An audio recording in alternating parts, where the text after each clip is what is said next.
नमस्कार, news point लेकर हाजिर हूं मैं राजीव। तो दोस्तों, इस बार 5 राज्यों के चुनाव काफी हंगामेदार रहे और अब उतने ही हंगामेदार इसके नतीजे भी हो सकते हैं। आज 1 तारीख है और परसों यानी 3 तारीख को नतीजे आएंगे, रिजल्ट्स आएंगे। लेकिन वोटिंग और रिजल्ट के बीच एग्जिट पोल को लेकर जो हंगामा इस वक्त देश में मचा हुआ है वो भी गजब का है। दोस्तों, आप जानते हैं कि आज की सियासत में एग्जिट पोल खास जगह रखने लगे हैं। चुनाव में किसे कितने वोट मिले होंगे और कौन जीतेगा कौन हारेगा, ऐसे सवालों के अनुमान से जवाब ही एग्जिट पोल में दिए जाते हैं। लीक होने लगी है, सवाल उठाए जाने लगे हैं कि एग्जिट पोल के जरिए क्या नतीजों को प्रभावित करने की कोशिशें होने लगी हैं। जैसे इस बार 5 राज्यों के अधिकतर एग्जिट पोल में कांग्रेस की सरकार बनती हुई दिखाई जा रही है और जिस तरह कई चैनलों ने बीजेपी के साथ जेपी नड्डा की तस्वीरें लगा दी हैं और मोदी की तस्वीर हटा दी हैं, उसे भी यही संकेत माना जा रहा है कि ये बीजेपी की हार का इशारा है। लेकिन कुछ एजेंसियां अब भी बीजेपी की जीत दिला रही हैं, बीजेपी को जीतते हुए दिखा रही हैं। खासकर राजस्थान और मध्य प्रदेश में, ये दोनों राज्य, एक राज्य राजस्थान जहां कांग्रेस की सरकार है और मध्य प्रदेश जहां इस वक्त बीजेपी की सरकार है, इन दोनों राज्यों में जो स्थितियां हैं उसकी चर्चा जरूरी है। ऐसे में इन एजेंसियों का इतिहास अब सोशल मीडिया पर परोसा जा रहा है कि बिहार के चुनाव में भी इनके अनुमान गलत साबित हुए थे और कर्नाटक में भी ये सही नतीजे नहीं बता पाए थे। एग्जिट पोल में किस तरह मैनिपुलेशन होता है, ये सवाल भी अब उठने लगा है और खासकर एक चैनल के ग्रीन रूम में हो रही चर्चा का विरोध लीक होने पर तो ये सवाल और भी होने लगा है। कल हम लोग जब एग्जिट पोल अपना दे रहे थे, उसी बीच हमारे किसी साथी ने ये कहा था कि इंडिया टुडे ग्रुप का नाम भी ले रहा हूं क्योंकि सोशल मीडिया पर काफ़ी वायरल है वो वीडियो। और वहां जब ग्रीन रूम में चर्चा हो रही है तो जिसमें 2 नामी गिरामी पत्रकार सर्वे कर रहे सज्जन से कह रहे हैं कि आपके आंकड़े सही हो गए तो हंगामा हो जाएगा। ये वीडियो जानबूझकर लीक कराया गया है या ये किसी और किस्म की साजिश है, ये तो पता नहीं, मगर इस तरह की बातचीत के बाद मीडिया पर जो थोड़ा बहुत भरोसा बचा हुआ है वो भी दरक सकता है। तो सवाल है कि क्या सत्ताधारी नहीं चाहते कि लोगों का भरोसा मीडिया पर रहे, या मीडिया के लोग खुद को राजनीतिक दलों की कठपुतली की तरह दिखाना चाहते हैं, या विपक्ष की जीत के आसार के कारण हंगामा होने की बात कही जा रही है। एक गंभीर सवाल यह भी है कि आखिर एग्जिट पोल में पत्रकारों की भूमिका किस तरह की होनी चाहिए। एजेंसी जो आंकड़े इकट्ठे करे उसे जनता के सामने रखकर उसका निष्पक्ष विश्लेषण करना पत्रकारों का काम होता है। उन्हें इस बात की चिंता क्यों होनी चाहिए कि किस पार्टी की जीत या हार से हंगामा हो सकता है। ऐसे पत्रकारों और एजेंसियों के कारण ही एग्जिट पोल की विश्वसनीयता या खास जो साख है उस पर सवाल उठने लगे हैं, जबकि शुरुआती दौर में जनता इन्हें गंभीरता से लेती थी। बहरहाल इस समय अधिकतर एजेंसियों ने कांग्रेस के पक्ष में लहर का अनुमान दिखाया है और ग्राउंड पर रिपोर्टिंग करने वाले पत्रकारों का आकलन भी यही है कि कांग्रेस जीत रही है। लेकिन इस बीच जिस तरह ईवीएम की गड़बड़ी या बैलेट पेटी खोलने जैसी कुछ एक घटनाएं अलग अलग जगहों से आई हैं, उनसे फिर चुनाव में गड़बड़ी की बू आने लगी है। दरअसल सत्ता के लिए ईमानदार कोशिशें करने से ज्यादा अब बेईमानी पर भरोसा दिखाया जाने लगा है और हंगामा खड़े करने वाले एग्जिट पोल उस बेईमानी पर मुहर लगाते हुए दिख रहे हैं। कुछ एग्जिट पोल आपके सामने लाना चाहता हूं। पहले चर्चा को आगे बढ़ाएं उससे पहले आइए जरा एक एक करके, सबसे पहले सबसे ज्यादा हंगामा मचा हुआ है मध्य प्रदेश के एग्जिट पोल पे। मध्य प्रदेश के उस एग्जिट पोल को जरा स्क्रीन पर ले आइए। देखिए, ये मध्य प्रदेश का एग्जिट पोल है। लेफ्ट साइड में जो बड़े अक्षरों में लिखा हुआ है आईएनसी 116, 130, बीजेपी 92, 106 और अदर्स 2 से 14, ये इलेक्ट लाइन डीबी लाइव का एग्जिट पोल है।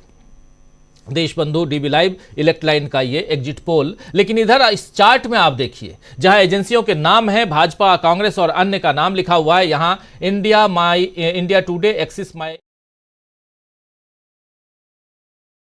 को 151 सीट और कांग्रेस को 69 सीटें, 79 सीट, माफी चाहता हूं, 79 सीट 79 और 3 सीट अन्य के खाते में। टाइम्स नाउ ईटीजी का कहना है 111 भाजपा को, 117 कांग्रेस को। एबीपी सी वोटर्स का कहना है 100 भाजपा को और 125 कांग्रेस को। न्यूज 24 टुडेज चाणक्य जो है उनका कहना है 151 भाजपा को। यहां देखिए 151 उधर इंडिया टुडे, एक्सिस माई इंडिया जो है वो, और उतने ही टुडेज चाणक्य जो है न्यूज 24 का, ये भी इतनी ही सीटें और लगभग उतनी ही सीटें कांग्रेस को, इधर 74 उधर 79।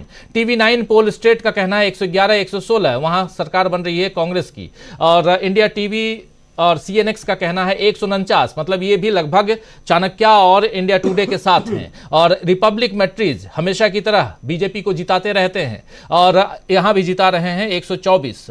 और दैनिक भास्कर का कहना है 105 और 112। दैनिक भास्कर 112 सीटों के साथ कांग्रेस को एज देते हुए, क्योंकि सरकार बनाने के लिए कांग्रेस को 116 सीटें चाहिए। तो ये जो आंकड़े आप देख रहे हैं, इन आंकड़ों से हंगामा सबसे पहले मचा हुआ है। और यह हंगामा क्यों मचा हुआ है? यह हंगामा इसलिए भी मच गया क्योंकि इंडिया टुडे ग्रुप के न्यूज रूम से ही, या ग्रीन रूम से कहें, वहां से ही एक वीडियो जारी होता है और वो सोशल मीडिया पर शेयर हो जाता है, या कहें लीक करवाया जाता है और उसको शेयर कर दिया जाता है। इसके बाद परिस्थितियां क्या बनती हैं वो आप सब अच्छी तरह से जान रहे हैं। तो यह है एग्जिट पोल का कमाल और एग्जिट पोल का बवाल। इसी पर आज हम चर्चा करेंगे और इसके अलावा हम राजस्थान के एग्जिट पोल को भी देखेंगे, हम देखेंगे तेलंगाना के एग्जिट पोल को भी, और ऐसे ही तमाम राज्यों के, छत्तीसगढ़ और मिजोरम के एग्जिट पोल पर भी चर्चा करेंगे। तो दोस्तों आइए आज न्यूज पॉइंट में चर्चा यही करेंगे कि क्यों इस बार एग्जिट पोल पर मचा है हंगामा और किसे सबसे ज्यादा इस हंगामे से लग रहा है डर।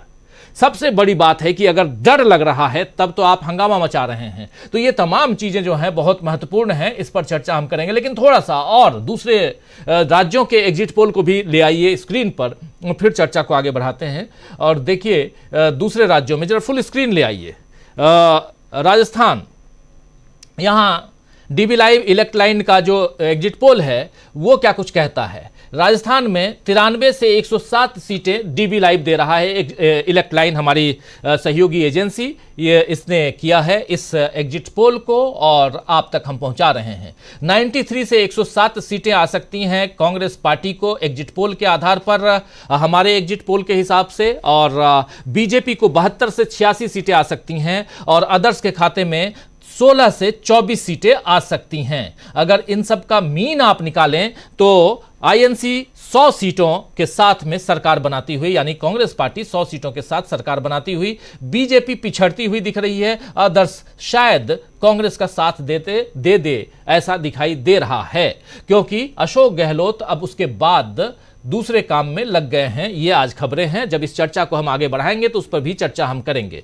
और ऐसे ही इधर दूसरी तरफ हम देखें तो इंडिया टुडे ग्रुप का कांग्रेस को 96 ऑलमोस्ट सरकार बनाने के करीब, क्योंकि 199 सीटों पर मतदान करवाए गए हैं और 100 सीटें चाहिए सरकार बनाने के लिए। लेकिन भाजपा भी पीछे नहीं है, भाजपा 90 सीट। टाइम्स नाउ का भाजपा को सरकार, टाइम्स नाउ यहाँ राजस्थान में भाजपा की सरकार बना रहे हैं, टाइम्स नाउ वाले भाजपा की सरकार बना रहे हैं, एबीपी सी वोटर्स वाले, और न्यूज 24 टुडेज चाणक्य जो हैं वो कांग्रेस की सरकार बना रहे हैं, और टीवी 9 पोल स्टेट भाजपा की सरकार बना रहे हैं, इंडिया टीवी सीएनएक्स कांग्रेस की सरकार बना रहे हैं, और रिपब्लिक, जो पहले मैं कह चुका हूं कि ये कुछ भी हो जाए, धरती इधर से उधर हो जाए, लेकिन सरकार ये बनवाएंगे तो भाजपा की ही तो बनवा रहे हैं। रिपब्लिक मैट्रीज सरकार भाजपा की बनवा रहे हैं, वो भी बम पर। क्या है, अपने हाथ में है, जितना लिखना है लिख दो, एग्जिट पोल तो है, शायद यही मानते होंगे। चर्चा इस पर भी करेंगे हम। दैनिक भास्कर भाजपा की सरकार बना रहा है राजस्थान में। तो ये राजस्थान के आंकड़े हम आपके सामने रख रहे हैं। जरा छत्तीसगढ़ के आंकड़ों को भी हम आपके सामने लाना चाहते हैं। तो ये कुछ ऐसे आंकड़े हैं जो बहुत जरूरी है दोस्तों, जिस पर आगे जब चर्चा हम रखें, लेकिन उससे पहले करें जब चर्चा, उससे पहले ये रखना जरूरी है। छत्तीसगढ़ में ये जो बड़े अक्षरों में, चूंकि इतना प्रिविलेज तो हमको है ही कि अपनी चार्ट बना रहे हैं, तो अपने आंकड़ों को बड़ा बड़ा दिखाएं आपके सामने, तो वो आंकड़े दिख रहे हैं। इलेक्ट लाइन के आंकड़े जो हैं वो डीबी लाइव के आंकड़े, 51 से 57 सीटें कांग्रेस पार्टी को डीबी लाइव दे रहा है एग्जिट पोल के जरिए, बीजेपी को 30 से 36 सीटें, और अदर्स के खाते में 1 से 5 सीटें। ऐसे ही देखिए इंडिया टुडे ग्रुप, कांग्रेस की सरकार छत्तीसगढ़ में 45 सीटों के साथ, टाइम्स नाउ ग्रुप 47 सीटों के साथ कांग्रेस की सरकार, एबीपी सी वोटर्स 47 सीटें कांग्रेस की सरकार, टुडेज चाणक्य 57 सीटें कांग्रेस की सरकार, पोल स्ट्रेट यहां कांग्रेस की सरकार 45, कांग्रेस की सरकार 45 नहीं बल्कि 46 में बनेगी, लेकिन ऑलमोस्ट। इंडिया टीवी सीएनएक्स 51 सीटें कांग्रेस की सरकार, रिपब्लिक मैट्रीज यहां थोड़ा सा ये पिछड़ गए, रिपब्लिक वाले यहां पे कांग्रेस की सरकार की तरफ ये झुक गए। क्या करते, परेशानी है, क्योंकि यहां फिर पिटाई हो जाती शायद जनता से, जो इनके वोटर, जो इनके दर्शक हैं। और दैनिक भास्कर, कांग्रेस की सरकार, तो ये छत्तीसगढ़ में उतनी अस्त व्यस्त स्थिति नहीं है जितनी अस्त व्यस्त स्थिति हम आप देख रहे हैं राजस्थान और मध्य प्रदेश में।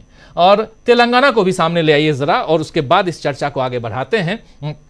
तेलंगाना में क्या है, कुछ है देखिए। तेलंगाना में डीबी लाइव का जो सर्वे है वो कहता है कि 72 से 78 सीटें आ सकती हैं कांग्रेस पार्टी को, और बीआरएस यानी भारत राष्ट्र समिति जो अभी रूल कर रही है उनको 30 से 36 सीटें आ सकती हैं, यानी 30 से 36 मतलब 33 सीटों पर सिमट सकती है बीआरएस। और बीजेपी को 2 से 4 सीटें आ सकती हैं, अदर्स के खाते में 6 से 10 सीटें आ सकती हैं। इंडिया टुडे एक्सिस का कल नहीं आया, जारी नहीं हुआ था कल, इसलिए हमने लिख दिया है जारी नहीं। टाइम्स नाउ 65 सीटें कांग्रेस को, एबीपी सी वोटर 57 सीटें। सरकार बनाने के लिए यहां पर 60 सीटें चाहिए, 3 सीट कम। न्यूज 24 टुडेज चाणक्य 71 सीट, ये लगभग हमारे साथी नजर आ रहे हैं। टीवी 9 जो है वो भी 54 सीटें, इंडिया टीवी, सीएनएक्स 71 सीटें, रिपब्लिक मैट्रीज यहां पर कांग्रेस की सरकार बनाते हुए। ये आप देख रहे हैं अलग अलग राज्यों के, और ऐसे ही मिजोरम के भी हैं, लेकिन मिजोरम पे चर्चा करेंगे। पहले इन चारों राज्यों की चर्चा जरूरी है, और उसमें से भी खासकर वो 2 राज्य जिस पर हंगामा मचा हुआ है, जो हम लिख रहे हैं कि एग्जिट पोल ने मचा दिया बवाल। क्यों मचा दिया है बवाल, इस पर चर्चा को आगे बढ़ाते हैं। हमारे साथ कुछ वरिष्ठ साथी जुड़े हुए हैं, उन सबसे पहले आपका परिचय करवाता हूं और उसके बाद हम इस चर्चा को आगे बढ़ाते हैं। देखिए, इस वक्त हमारे साथ यहाँ स्टूडियो में मौजूद हैं शकील अख्तर जी, हमारे वरिष्ठ साथी, और उधर हमारे साथ जुड़ी हुई हैं मीनू जैन जी। मीनू जी, आपका स्वागत करता हूं। हमारे साथ जुड़े हुए हैं रविकांत जी, प्रोफेसर रविकांत जी, आपका स्वागत करता हूं। हमारे साथ जुड़े हुए हैं प्रशांत टंडन जी, प्रशांत जी आपका स्वागत है। हमारे साथ जुड़े हुए हैं अमलेंदु उपाध्याय जी, अमलेंदु जी आपका स्वागत, और डॉक्टर दीपक पाचपोर जी, तो दीपक जी आपका स्वागत करता हूं। आप तमाम साथियों का स्वागत है, इस्तकबाल है और स्वागत इस्तकबाल आप तमाम दोस्त साथी शुभचिंतक आप सबका जो अब तक जुड़ चुके हैं या जुड़ने वाले हैं या कल इस कार्यक्रम को देखने वाले हैं। जब भी देखें आप सबका स्वागत है, इस्तकबाल करता हूं। एग्जिट पोल पर हंगामा क्यों मचा हुआ है, क्यों मच गया है, सबसे पहले यहीं स्टूडियो से ही चर्चा की शुरुआत करते हैं। शकील अख्तर जी, राजस्थान और मध्य प्रदेश और दोनों पर आप देखिए 50-50 चल रहा है। ये फलौदी का जो सट्टा बाजार है वो भी कंफ्यूज्ड है कि किसको आगे बढ़ाया जाए। और वैसे ही यहां देख रहे हैं हम कि मीडिया में भी, जो शुरुआत में बात कह रहा था मैं कि मीडिया की जो विश्वसनीयता थी वो भी अब कहीं ना कहीं खत्म होते हुए दिखाई दे रही है, जब आप अपने अंदर से ही या तो लीक करवाएंगे या इतने बेहोशी में रहते हैं कि कोई आपका वीडियो बना लेता है और सोशल मीडिया पर डाल देता है। इंडिया टुडे ग्रुप का ये हाल है तो बाकी ग्रुप का क्या हाल हो सकता है, ये एक बड़ा सवाल है। हमारे साथ जुड़ गए हैं सुनील शुक्ला जी। सुनील जी आपका स्वागत करता हूं इस कार्यक्रम में। आज बात एग्जिट पोल की वंस अगेन फिर से, लेकिन पहले शकील अख्तर जी, कैसे देखा जाए? देखिए, जिन 2 राज्यों में सबसे ज़्यादा विवाद है, मध्य प्रदेश और राजस्थान, हमें लगता है वो इसलिए है कि दोनों में जो है योजनाएं बड़ी हावी रही हैं। दोनों की जो राज्य सरकारें रही हैं उनकी योजनाओं को लेकर जनता में बड़ी चर्चा रही है, और सरकारों ने मीडिया के ज़रिए भी उनकी बहुत चर्चा कराई है। तो ये जो एग्जिट पोल हुआ है उसमें ये दोनों हावी हैं जी।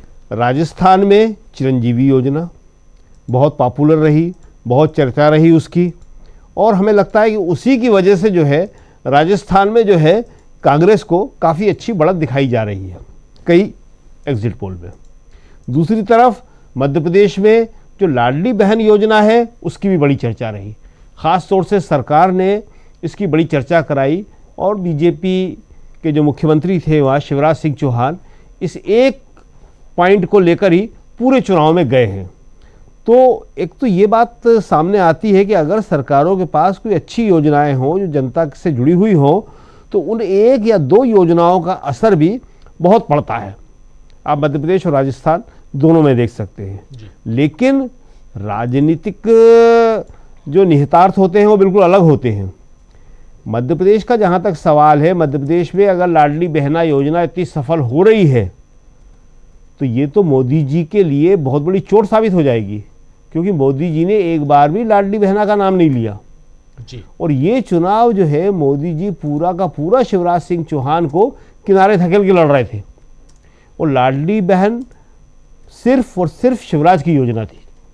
तो बड़ा इंटरेस्टिंग चुनाव है ये, और बड़े इंटरेस्टिंग एग्जिट पोल है ये, क्या होगा। एक क्रॉस क्वेश्चन करना चाहता हूं शकील अख्तर जी, क्या आपको लगता है कि लाडली बहना योजना जो है उन तमाम पिछली जो कारगुजारियां हैं उस पर पर्दा डाल सकती हैं?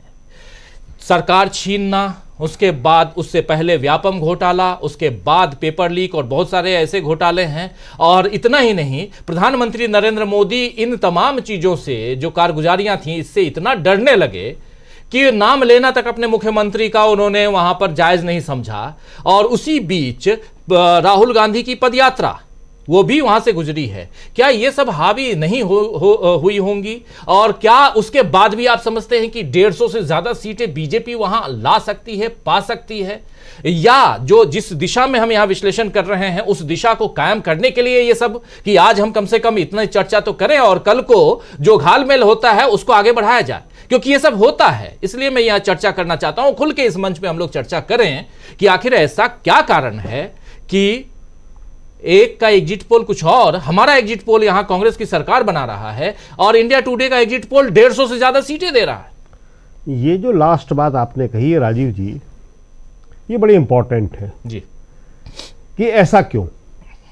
देखिए, इसका एक बहुत बड़ा उदाहरण हम आपको देते हैं, शायद आपको ज़्यादा ठीक से याद होगा, सन हम हो सकता है भूल रहे हो, हमें लगता है 2005 की ही बात है जब लालू जी चुनाव हार गए थे जी। तो जब चुनाव चल रहे थे विधानसभा के, तो हम सारे लोग लालू जी से पूछते थे, हम वहीं थे, गए हुए थे चुनाव कवर करने के लिए। लालू जी कहे जीत रहे हैं, उनके अपने तेवर, उनके अपने अंदाज, हम जीतेंगे। इसी तरह एग्जिट पोल आए साहब, चुनाव हो गए, लालू जी फिर उसी तेवर में, जीतेंगे, सवाल ही पैदा नहीं होता। सुबह जिस दिन काउंटिंग हो रही थी उस दिन उनसे पूछा, वही बात जी। और सबको एहसास हो गया था ये कि इस बार लालू जी हार रहे हैं और नीतीश कुमार जो है आ रहे हैं, लेकिन लालू जी वही, और नतीजा वही हुआ, नीतीश कुमार आ गए। शाम को फिर लालू जी के पास, लालू जी से पूछा कि क्या चाहते थे, मैं पहले से बोल देता कि हार गए थे, मेरा कार्यकर्ता वहाँ लड़ पाता, जो इतनी सीटें जीते हैं, इतना % वोट आया है, क्या वो आ सकता था? तो इसी काम को अब बीजेपी तो नहीं कर पाई, लालू जितनी दबंगी और आत्मविश्वास उनमें नहीं था, मगर शायद वो काम जो है मीडिया और एग्जिट पोल के जो करने वाले हैं उन्होंने कर दिया कि 3 तारीख को सुबह जब मध्य प्रदेश के अंदर बीजेपी का कार्यकर्ता जाए तो वो इस दबंगी के साथ जाए कि हम जीत रहे हैं। और देखिए, कमलनाथ ने यही बात कही है। कमलनाथ ने कहा कि याद रखना ये इसीलिए किया गया है, और कांग्रेस का एक एक कार्यकर्ता काउंटिंग में एक एक वोट के लिए लड़े जी। और ये एक बड़ा इंपॉर्टेंट चीज होता है। इसके बहुत सारे उदाहरण हम दे सकते हैं, अगर आप चाहें तो एक और उदाहरण हम देके बता सकते हैं। 1977 का चुनाव था और हमने उसको खुद बहुत अच्छी तरह देखा है। लोकसभा में जीत चुकी थी जनता पार्टी, विधानसभा का चुनाव तो सारे कलेक्टर बदल गए थे। हो ही जाता है हमारे यहाँ तो ये सब, बहुत जल्दी प्रशासनिक अधिकारी बदल जाते हैं और वो जनता पार्टी की मदद करने लगे थे। तो परिणाम ये हुआ कि 1000-2000 वोट तो हाथ से गिनती होती थी, वैसे ही बड़ा और कम कर दिए जाते थे।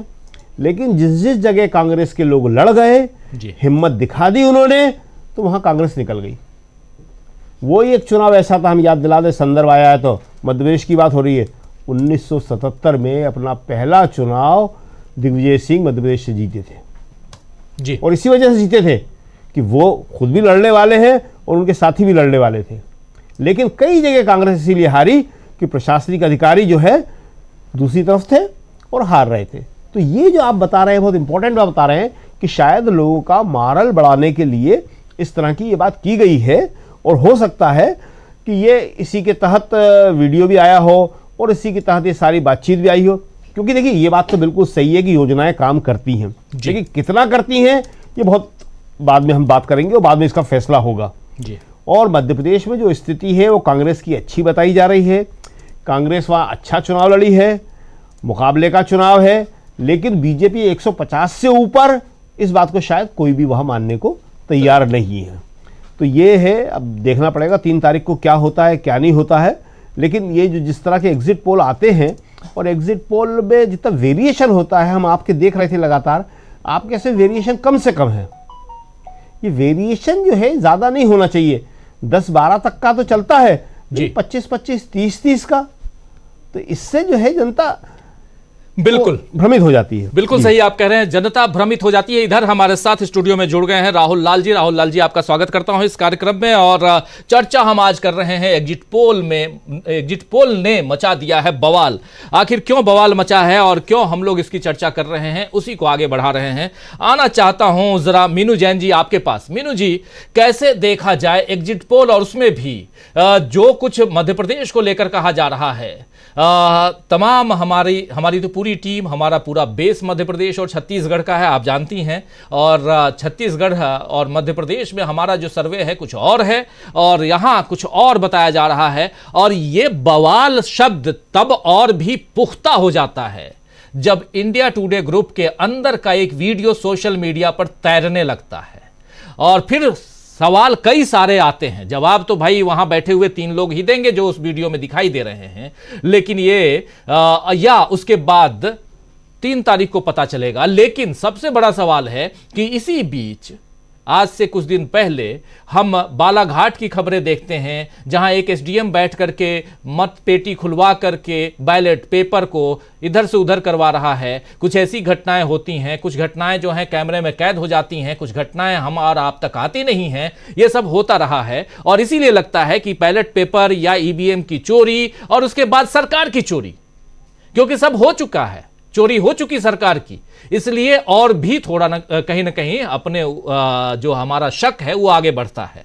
जरा आपसे समझना चाहता हूं कि क्या कारण है कि ये शक जो है और गहरा जाता है तब जबकि इंडिया टुडे ग्रुप या कुछ ऐसे ग्रुप की तरफ से 150 से ज्यादा सीटें बीजेपी को दिखाई जाती हैं। मीनू जी, आपको भरोसा होता है क्या कि मध्य प्रदेश में कल को कुछ भी आ जाए, लेकिन आज की तारीख में जब तक रिजल्ट सामने नहीं आया है, कल या परसों 8 बजे के बाद जब मतपेटियां खुलेंगी या रिजल्ट हमारे सामने होगा तो तब चर्चा हम करेंगे।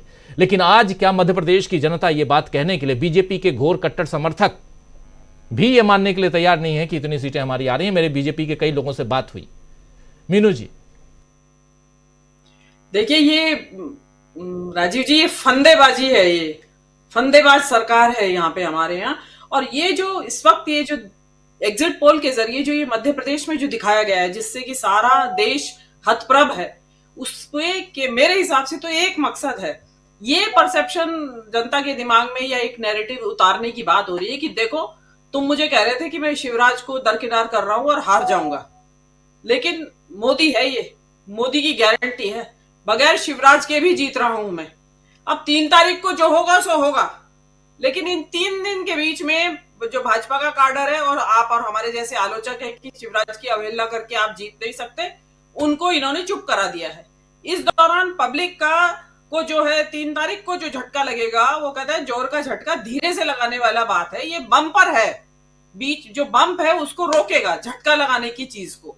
तो वो एक मोदी जी, क्योंकि इस तरह की फंदेबाजियां उनको बहुत आती है, नौटंकियां और तरह तरह के करतब, तो ये एक करतब है मेरे हिसाब से। क्योंकि एग्जिट पोल करने वाले अधिकतर जो है, जो करवाने वाले जो आप दिखा रहे हैं, ये एग्जिट पोल या सर्वे भी दिखाए थे पहले आपने, तो उसमें वो सब जो हैं वो गोदी मीडिया के जो न्यूज चैनल्स हैं उनके द्वारा प्रायोजित हैं।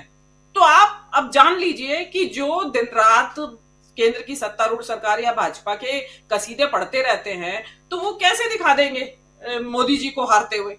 वो यही करेंगे कि मोदी जी चाहे उल्टा कर दें, चाहे सीधा कर दें, चाहे आपको हाथ काट दें, कुछ भी काट दें, लेकिन मोदी जी हमेशा ही सही हैं और वो जीतेंगे ही जीतेंगे। ये एक उस तरह का परसेप्शन बदलने की बात हो रही है। बातें तो और भी आ रही है कि ये अचानक से कैसे इतनी 150 सीटें आ जाना। अब क्योंकि 150 आई हैं, तो अब जो पब्लिक जो है, जो जिस यूफोरिया में बैठी है अभी, अब आप देख लीजिए कि किस किस तरह की बातें भाजपा के कैंप में होने लगी है और किस तरह की लोग बात कर रहे हैं। मतलब तैयारी, जो अभी मेरे से पहले कहा कि जो काउंटिंग पे जाएगा भाजपा का कार्यकर्ता, वो पूरा अकड़ के साथ जाएगा कि हम तो जीत रहे हैं। ऑफिसर्स के ऊपर दबाव बना दिया है ऑलरेडी, जो वहां बैठे होंगे सरकार की तरफ से, उनके ऊपर एक दबाव बना दिया है। लेकिन ये जो है, ये सारी जो चल रहा है हमारे देश में, देखिए अभी तक चर्चा ये हो रही थी कि इस देश के अंदर केवल कॉन्स्टिट्यूशनल डेमोक्रेसी बची नहीं है, ये इलेक्टोरल डेमोक्रेसी बची है खाली। कि मतलब चुनाव तो होता है हमारा लोकतांत्रिक तरीके से, वहां तक तो हम लोकतंत्र हैं, लेकिन उसके बाद नहीं है। लेकिन अब क्या हो रहा है, जो ये इस तरह का खेल दिखाई दे रहा है कि उसमें गोदी मीडिया भी लग गया है, मतलब सर्वे के जरिए और एग्जिट पोल्स के जरिए, कि वो अनाप शनाप जो मर्जी दिखाए जा रहे हैं जिसका कोई लॉजिक नहीं है। मतलब एक तरह के नहीं, 1000 तरह के लॉजिक के द्वारा इनको कैंसल आउट किया जा रहा है इन एग्जिट पोल को, लेकिन दिखाने वालों को कोई शर्म नहीं है। वो अपना बेशर्मी के साथ उन्होंने दिखाया, और अभी 3 तारीख को वो हाथ झाड़ लेंगे कि ये तो पब्लिक की मर्जी थी, हम तो जो पढ़ पाए वो पढ़ पाए। लेकिन इतना बड़ा वेरिएशन अगर एक पोलस्टर नहीं पढ़ पाता है तो इसका मतलब क्या है कि उसने एक कमरे के अंदर बैठ के पोल कर ये लिख दिया है, सारा एग्जिट पोल फील्ड में जाए बगैर लिख दिया है। जो फील्ड में एक नहीं, मुझे लगता मैं तो ये मानती हूं कि जो YouTube के जो जितने भी यहाँ पे जो न्यूज चैनल्स हैं उनमें से ऑलमोस्ट सभी लोग गए हैं फील्ड में, उसमें 5 राज्यों में गए हैं। उनकी रिपोर्ट और ये रिपोर्ट कॉन्ट्रेरी कैसे है? मतलब भाई या तो किसी एक की आंख पे काला चश्मा लगा हुआ है, या तो इधर वालों की आंख पे लगा हुआ है, या उधर वालों की लगा हुआ है। तो लेकिन इतना आप मतलब जनता को इतना भ्रमित करना, इतना पागल बनाना, ये मोदी जी की इसमें तो कुछ भी संभव है। और दूसरी बात इसमें एक ये भी है कि जो सट्टा बाजार है वो क्योंकि ये सरकार में बहुत गेम्स और ऐप वगैरह बहुत आ रही है, जुए को बहुत प्रमोट किया जा रहा है कि ताकि रोजगार तो दे नहीं सकते हम, तो भाई जुए लूडो खेलो, और तरह तरह की एप्स आ रही है ना आजकल, गेम्स आ रहे हैं, तो उसमें लगाए रखते हैं। तो यहाँ पे भी अब उन्होंने ये बना दिया कि भाई एग्जिट पोल को भी एक पैसा कमाने का साधन बना दिया, तो जाए पब्लिक का तो एटलीस्ट कम से कम 1-2 दिन तो उसी में लगी रहेगी, और जो कमाएंगे वो खुश हो जाएंगे, जो नहीं कमाएंगे उनका भगवान मालिक है। तो ये एक अजीबोगरीब दिशा में, एक अंधेरी टनल में धकेलने की कोशिश हो रही है पब्लिक को। लेकिन आप जैसे हैं और हम और आप लोग हैं, हम नहीं ना खुद जाएंगे ऐसी अंधेरी सुरंग में, ना हम ऐसे मिसगाइड होंगे और ना औरों को होने देंगे। दर्शकों से भी गुजारिश है, ध्यान से सुने, जो भी यहाँ पे पैनल में लोग बात कह रहे हैं उसको सुनिए, और जब अपने को व्यू बनाना, जो भी पैनलिस्ट की बात है उसको ध्यान से सुनिए, कमेंट करिए नीचे। जी राजीव जी, बिल्कुल आप सही कह रही हैं, और बहुत महत्वपूर्ण है कि क्या एग्जिट पोल भी अब राजनीति का शिकार हो गया है? यह एक बहुत गंभीर सवाल है। क्या एग्जिट पोल अब राजनीति का शिकार हो गया है? क्या एक राजनीति तो चुनाव जीतने के लिए होती है, चुनाव प्रचार में आप जाते हैं, मतदान करवाते हैं, वहां तक सब कुछ तो ठीक है, उसके बाद एग्जिट पोल और फिर चुनाव आयोग का एक सबसे बड़ा आयोजन होता है रिजल्ट वाला, यानी कि रिजल्ट किसके पक्ष में जा रहा है, कौन हारता है, कौन जीतती है पार्टी।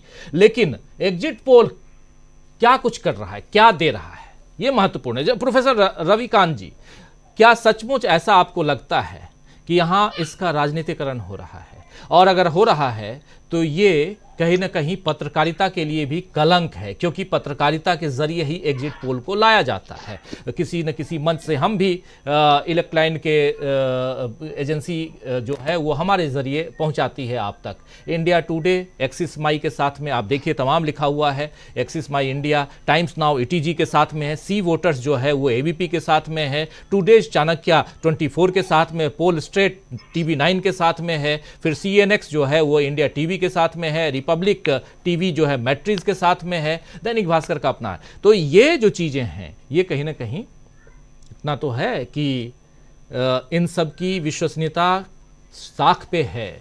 आप थोड़ा बहुत ऊपर नीचे जो है गलतियां कर लेते हैं, गलतियों की गुंजाइश रहती है, इसलिए प्लस माइनस लिखा जाता है। इसलिए जैसे हम लिख रहे हैं कि मध्य प्रदेश में 116 सीटों से 130 सीटों तक आ सकती हैं।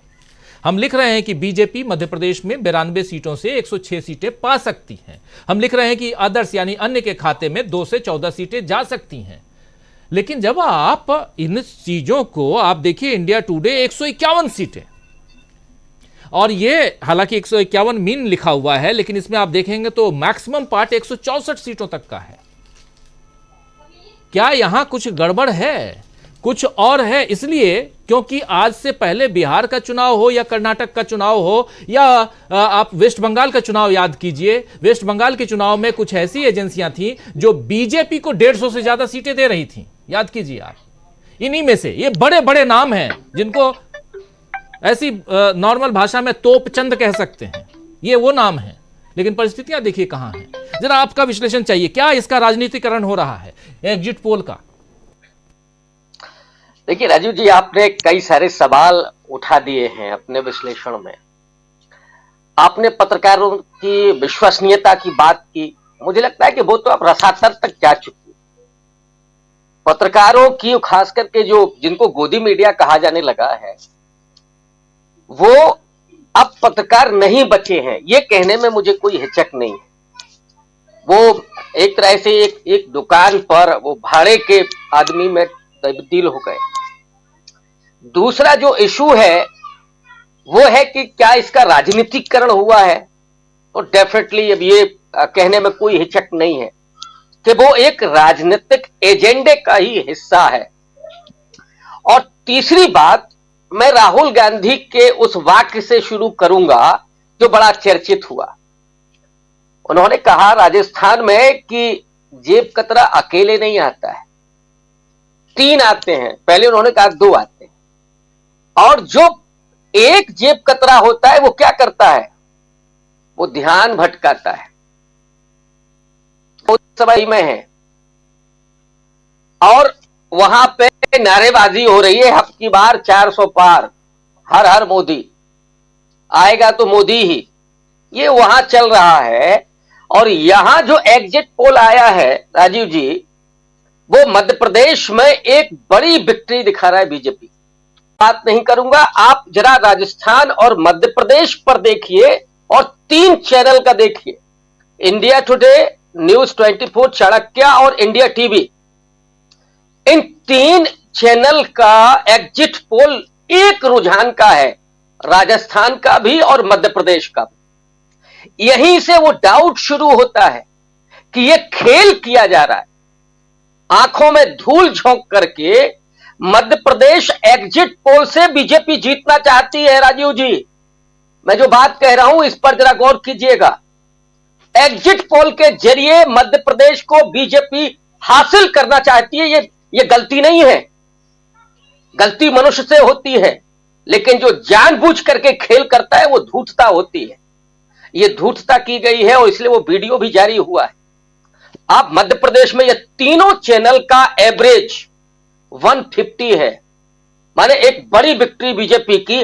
और मैं बीजेपी पर मध्य प्रदेश में सवाल इसलिए खड़े कर रहा हूं कि इन 5 राज्यों को जरा देखिए। छत्तीसगढ़ में कांग्रेस की सरकार, राजस्थान में कांग्रेस की सरकार, तेलंगाना में बीआरएस की सरकार, मिजोरम में एमएनएफ की सरकार, केवल एक मध्य प्रदेश है जहां पर बीजेपी की सरकार है। सारी ब्यूरोक्रेसी उनके पास है।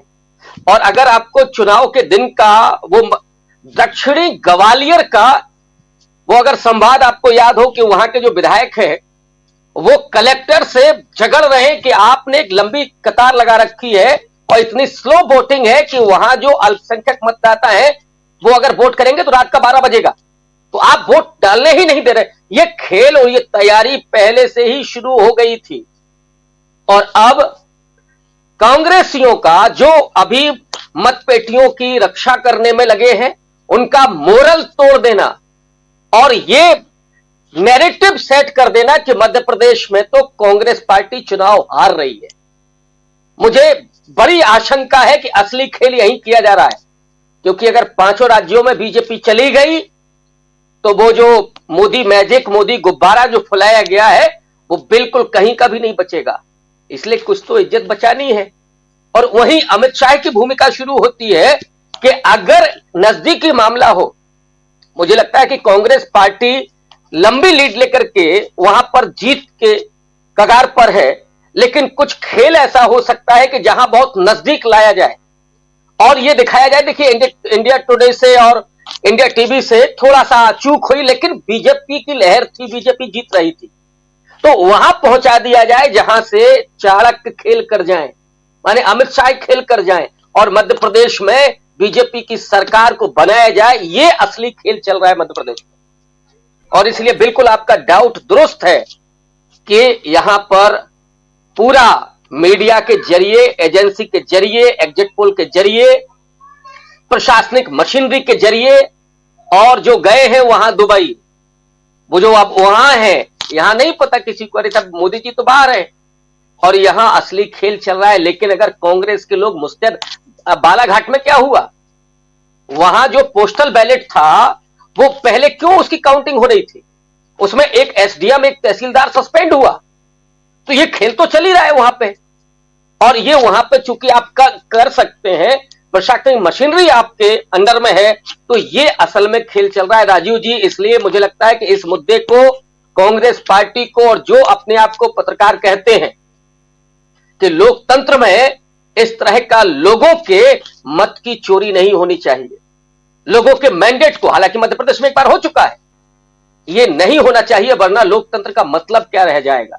लोग केवल ये नहीं है कि अभिव्यक्ति की आजादी पर पहरा है, अगर लोगों का जो सबसे कीमती चीज है वो है उनका मत, अगर उसकी चोरी हो गई, उसकी बेईमानी हो गई, तो फिर क्या होगा अंबेडकर, नेहरू और गांधी के सपनों का।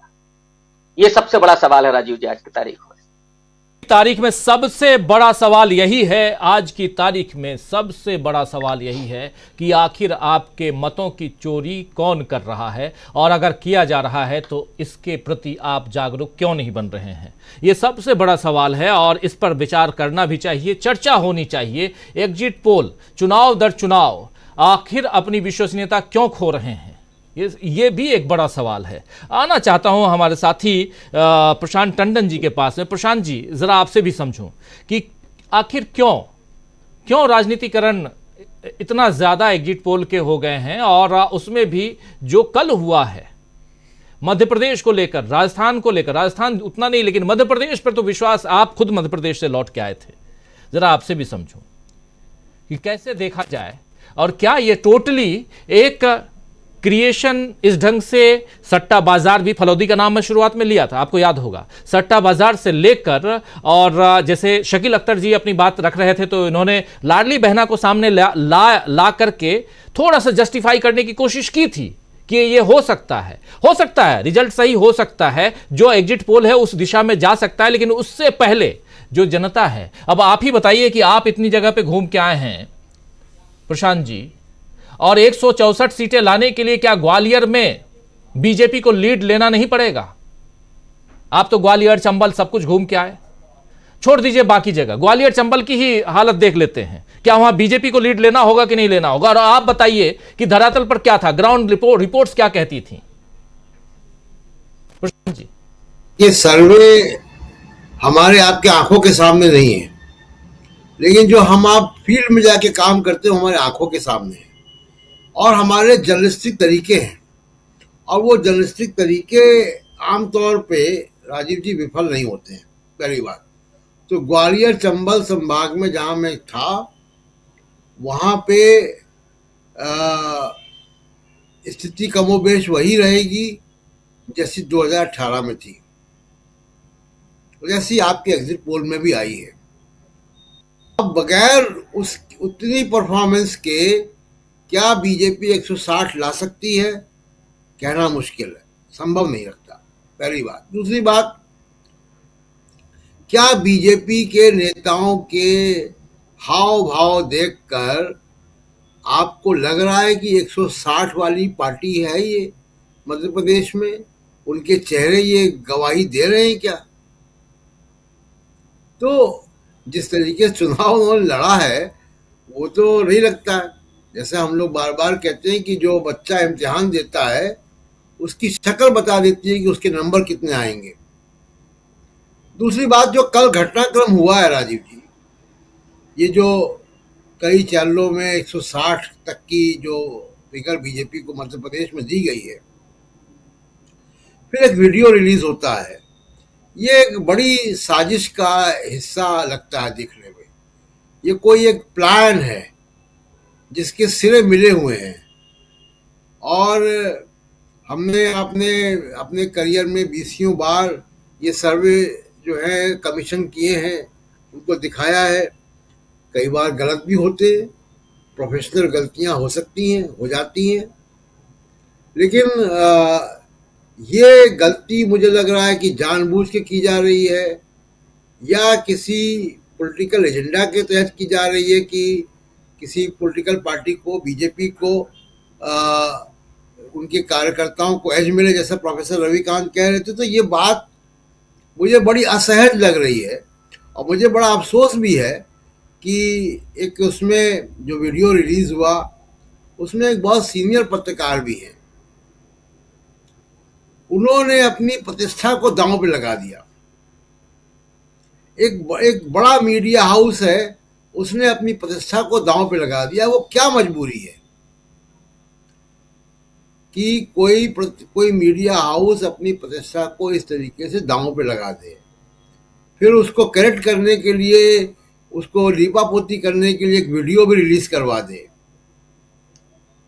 तो ये बड़ा असहज है और मुझे किसी एक साजिश की तरफ जो है वो जाता हुआ दिख रहा है। और कांग्रेस पार्टी को बहुत केयरफुल रहना होगा, बहुत अलर्ट रहना होगा वो काउंटिंग के वक्त। और इलेक्शन कमीशन पे तो मतलब इलेक्शन कमीशन के अपने इतिहास में इससे खराब और इससे अविश्वसनीय इलेक्शन कमीशन कभी नहीं रहा। जो अगर राहुल गांधी को नोटिस भेज रहा है और वोटिंग मशीन का बटन ऐसे दबाओ कि फांसी दे रहे हो, वो आवाज़ उसके कान तक नहीं पहुंचती, और ऐसे इलेक्शन कमीशन को क्या कहें। तो इलेक्शन कमीशन, प्रशासनिक मशीनरी मध्य प्रदेश की, और ये जो मीडिया है, सरकार समर्थित या बीजेपी समर्थित मीडिया है, और जो एंकर्स हैं, ये कोई एक बड़ा स्कीम का हिस्सा जो है ये बने हैं। और 3 तारीख को कामना तो यही है कि सब कुछ ठीक ठाक हो, और जो जनादेश गया है, जो मशीन के अंदर फिगर्स गई हैं, वही बाहर निकले।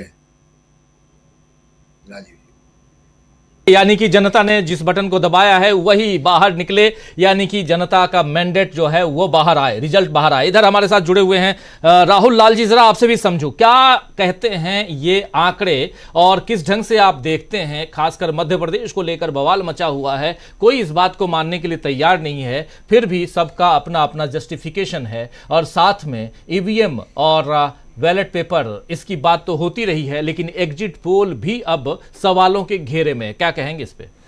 देखिए, इसमें मैं तो मध्य प्रदेश में, आपको ध्यान होगा कि मध्य प्रदेश भ्रमण कर रहा था, आप गए थे? बिल्कुल। ग्वालियर चंबल संभाग को तो मैंने जो अपने आंखों से देखा वहां पे, कि जहाँ पे कि ज्योतिरादित्य सिंधिया जी का महल है, वहां पे उस क्षेत्र में उनकी मामी जी खड़ी हैं। और बहुत सारे लोगों से मैंने पूछा, और जो मैंने वहां पे आकलन किया कि वो, यानी कि जहाँ पे महल है ग्वालियर में, वो सीट उनके मामी जी का सीट खतरे में था। यानी बहुत ज़्यादा नाराजगी की स्थिति थी। ये तमाम स्थितियां मैंने देखी अपनी आंखों से। तो ग्वालियर चंबल संभाग में जो ये लोग सीटें दे रहे हैं वहाँ पे, कि जिस तरह से बीजेपी को सीटें दे रहे हैं, ये तो बिल्कुल ही अविश्वसनीय स्थिति। यानी ऐसे स्थिति में 164 वाला आंकड़ा तो वो मैं कल्पना में भी नहीं सोच सकता था। और तमाम लोग, जो लोग भी फील्ड में मौजूद थे, यही कारण था कि मध्य प्रदेश के चुनाव परिणाम को लेकर कोई कन्फ्यूजन की स्थिति नहीं थी, आकलन में भी कोई कन्फ्यूजन की स्थिति नहीं थी। एक बिल्कुल सामान्य राय थी कि कांग्रेस 125 से 130 सीटें बहुत आराम से ला रही है वहां पे, 125 से 125-30। यही कारण था कि वहां की स्थिति को देखने के बाद फिर मैं राजस्थान निकल आया था। तो इसलिए आपको याद होगा कि मैं ग्वालियर से जुड़ा था और उसके अगले दिन फिर मैं राजस्थान चला आया था। इसलिए मध्य प्रदेश में जो एग्जिट पोल जो आंकड़े दे रहे हैं वो जमीनी सच्चाई से नहीं जुड़ रहा है। और ये देखिए, अगर हम लोग याद करें यहाँ पे हाल फिलहाल के कई समय से, कि एक तरह से एग्जिट पोल हो, ओपिनियन पोल हो, पहले तो ओपिनियन पोल के माध्यम से मतदाताओं को प्रभावित कीजिए आप। जबरन जो है कि मतलब देश भर में जितने ओपिनियन पोल हो, हर ओपिनियन पोल में ये गोदी चैनल जो है कि लेके आ जाता है और उसमें भारतीय जनता पार्टी की जीत दिखा देते हैं। पहले तो लोग ये मानते थे कि चलिए ओपिनियन पोल में तो सरकार को लाभ देंगे, एग्जिट पोल और रिजल्ट के बीच में कुछ दिनों का अंतर बचता है, तो वहाँ पे ये ईमानदारी बरतेंगे। लेकिन हम लोग 2014 के बाद जो ट्रेंड देख रहे हैं, देखिए 2 तरह की गड़बड़ी होती है, उसको समझना पड़ेगा।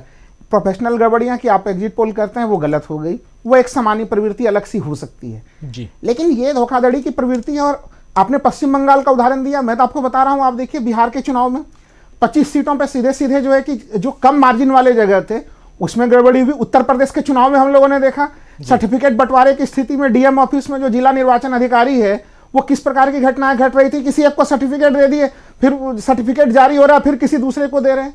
तो 2-3 चीजें जो मैं देख पा रहा हूँ चुनाव की व्यवस्था में, कि जब से मोदी जी ने ये व्यवस्था किया कि 80 वर्ष से ऊपर वाले लोग जो है कि वो पोस्टल बैलेट का प्रयोग करें, तमाम दूसरे दिव्यांगों को उन्होंने पोस्टल बैलेट का प्रयोग करने के लिए दिया, अलग अलग लोगों को ला रहे हैं कि पोस्टल बैलेट का प्रयोग कीजिए। और पोस्टल बैलेट के मामले में जहां हम लोग देख रहे हैं कि नजदीकी मुकाबला है, क्योंकि सरकारी कर्मचारी देखिए ओपीएस का प्रयोग कर रहे हैं, ओपीएस का जो है कि कांग्रेस स्कीम लेके आई हुई है, और उनके वोट जो पहले बीजेपी को जाते थे वो वोट अब कांग्रेस को जा रहे हैं। तो बहुत भारी संख्या में वो उस दिन मतदान में लगे रहते हैं। पोस्टल बैलेट उनके लिए मजबूरी की स्थिति है। इन सब चीज़ों का प्रयोग कहीं न कहीं मैं देख रहा हूं कि प्रशासनिक मशीनरी में भारतीय जनता पार्टी चुनाव आयोग के साथ मिलकर, बिल्कुल खुल के कहूंगा कि जब वो फासला काफ़ी कम सा होता है तो वहां पे इसका दुरुपयोग होता है। कई चुनाव में इस दुरुपयोग को हम लोगों ने अपने आंखों से देखा है जी। तो जनता को कहीं ऐसा ना लगे कि इस प्रकार से कोई माहौल बदलने का प्रयास हो रहा है, कोई चीज़ हो रहा है। आप एग्जिट पोल का भी सबूखा छोड़ते हैं, यानी ओपिनियन पोल में भी पहले आपने जीत दिखा दी, फिर आप एग्जिट पोल में भी दिखाएंगे, फिर इलेक्शन के दिन अगर इस तरह से कोई चीज़ हो जाए तो उसको जनता मान ले। लेकिन जनता अब होशियार हो चुकी है और जो पॉलिटिकल पार्टियां हैं वो भी काफ़ी सावधानी बरत रही हैं। तो ऐसे स्थिति में ये जो एग्जिट पोल का मामला है, ये मामला जो है कि ये काफ़ी खतरनाक किस्म का मामला है। जमीन की स्थिति अलग है। अरे अब तो कम से कम चुनाव हो गए, मतपत्र मतपेटी में चले गए, और वो जो वीडियो है देखिए, मैं कह रहा हूँ कि 3 लोग आज तक ग्रुप में अगर बातचीत कर रहे हैं, कौन रिकॉर्ड कर रहा था? भाई किसी चैनल के भीतर हम लोग लगातार काम करते हैं, चप्पे चप्पे पे सीसीटीवी कैमरे लगे रहते हैं, चुपके से कोई रिलीज भी कर दिया, वो सोशल मीडिया में वायरल भी हो गया। अरे ऐसा था तो आप आराम से टीवी चैनल पे कार्यक्रम करके इसका खुलासा कर देते हैं। तो ये जो लुक्का छुपी वाली पूरी कहानी चली है राजीव जी, मैं तो इतना आश्चर्य में हूँ, हर कोने में कैमरे लगे हुए होते हैं, वहां से चुपके से कौन स्टिंग ऑपरेशन कर लिया उसका? बिल्कुल। तो वो स्टिंग ऑपरेशन तो नहीं था, वो जानबूझ के दिखाने का प्रयास था वो। तो ये जो पूरा मामला है, ये मामला एक गंभीरता की तरफ ले जाता है। देखिए जो मोदी जी की एक छवि है जिसको समझना पड़ेगा हम लोगों को, कि चुनाव आयोग में ये चीज़ था कि लोकसभा की कोई सीट अगर खाली होती है, 6 महीने का समय हो, तो वहाँ पे फिर से मतदान कराया जाए। देश भर में, चाहे हरियाणा के में कोई एक सीट थी, महाराष्ट्र में भी सीट थी, वो सीटें जो है कि अप्रैल मई से खाली पड़ी हुई थी। मोदी जी ने उन सीटों पे उपचुनाव नहीं कराया। तो आप कभी भी नहीं ये परसेप्शन नहीं देना चाहते कि हम लूज कर रहे हैं। अब उनके साथ समस्या ये है कि वो, मुझे जो दिख पा रहा है इन चुनाव में, कि चाहे वो मध्य प्रदेश, राजस्थान, छत्तीसगढ़, तेलंगाना, ये तमाम स्थितियों में वो कहीं पे है ही नहीं, वो सीन में ही नजर नहीं आ रहे हैं।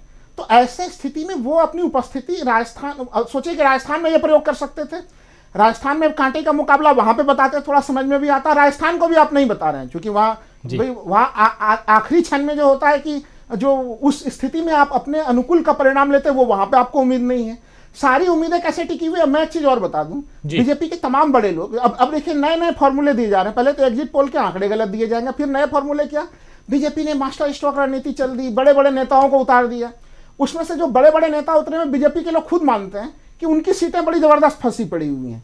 तो जो आपने केंद्र से जो बड़े बड़े मंत्रियों को, चाहे नरेंद्र तोमर को उतारा, आपने कैलाश विजयवर्गीय जी को उतारा, सब अपने अपने सीटों पे फंसे हुए रहे। वो अपने सीट पे जीतेंगे जीतेंगे, उनके चेहरे के भाव से कभी हम लोगों को दिखा, अभी तक नहीं दिखा कि वो खुल के कॉन्फिडेंस के साथ कह सकें।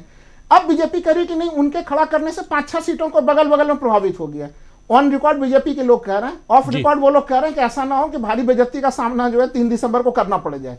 तो ये पूरा मामला एग्जिट पोल का कहीं कोई विश्वास वाला चीज नहीं। हम लोगों ने जब जमीन पे जाके जो देखे हैं, उसमें स्थितियां बिल्कुल साफ है, और हमें लग रहा है 3 दिसंबर को, और जमीनी स्थिति से तालमेल करता हुआ अगर एग्जिट पोल के आंकड़े कहीं हैं, तो वो आंकड़े डीबी लाइव पे ही हैं। जो हम लोग जमीन पे देख रहे हैं, वही चीज यहाँ पे आंकड़े में भी समझ में आ रहा है। तो ये एक हमें लग रहा है कि पूरी तरह से गहरी एक साजिश की स्थिति है, जिसके ऊपर जनता ने पहले ही ध्यान दे दिया। ये खुशी की चीज है कि लोगों के नजर में है, पूरा का पूरा मामला पहले से ही पब्लिक डोमेन के भीतर है। और वो एक 2 चीजें इस पूरे चुनाव में हमें एक चुटकुले की तरह लगी। एक तो लाल डायरी का प्रकरण राजस्थान में जी, ये तो हो गया राजनीतिक दल के एजेंडे के तहत, और मीडिया हाउस की तरफ से क्लिप का स्टिंग ऑपरेशन जैसा कोई क्लिप का जारी होना, ये दोनों, इससे बड़ा कोई चुटकुला नहीं हो सकता। बिल्कुल बिल्कुल सही आप कह रहे हैं। आना चाहता हूं सुनील शुक्ला जी, बहुत कुछ आप सुन रहे हैं उतनी देर से, अब आपको सुनना है आखिर किस ढंग से आप देखते हैं इस एग्जिट पोल को, और क्या एग्जिट पोल धीरे धीरे राजनीति का शिकार होता जा रहा है, और क्या एग्जिट पोल के जरिए चुनाव से पहले और रिजल्ट और चुनाव मतदान, आखिरी मतदान और रिजल्ट के बीच जो कुछ भी एग्जिट पोल है वो सिर्फ और सिर्फ इंटरटेनमेंट माना जाए, या ये रिजल्ट को प्रभावित करने का एक जरिया भी बनता जा रहा है? धन्यवाद राजीव जी। इसके पहले कोई देश में पहली बार तो चुनाव हो नहीं रहा है, और न पहली बार कोई एग्जिट पोल आया है। इसके पहले कितनी गंभीरता से लोगों ने इसको लिया। सवाल यह है कि अगर आप पूरे 5 साल, पूरे 4 साल, पूरे 3 साल अगर आप सत्ता के साथ खड़े हैं, तो क्या चुनाव में आप सत्ता को छोड़ के चले जाएंगे? किसी जिन जिन के एग्जिट पोल आप दिखा रहे हैं जो भारतीय जनता पार्टी को मध्य प्रदेश में सत्ता में लाते हुए दिख रहे हैं, इसमें से किसी ने सरकार पे सवाल खड़ा किए क्या? किसी भी चैनल ने? मुद्दा हो, जनता से जुड़ा हुआ मुद्दा हो, चाहे वो किसानों पर गोली चलने का मामला हो, चाहे युवाओं के बेरोजगारी का इशू रहा हो, किसी मुद्दे पर अगर खड़े हुए हो सरकार के खिलाफ सरकार से सवाल पूछते हुए, तो आप सवाल कर सकते हैं कि साहब आपका एग्जिट पोल कैसे हो गया।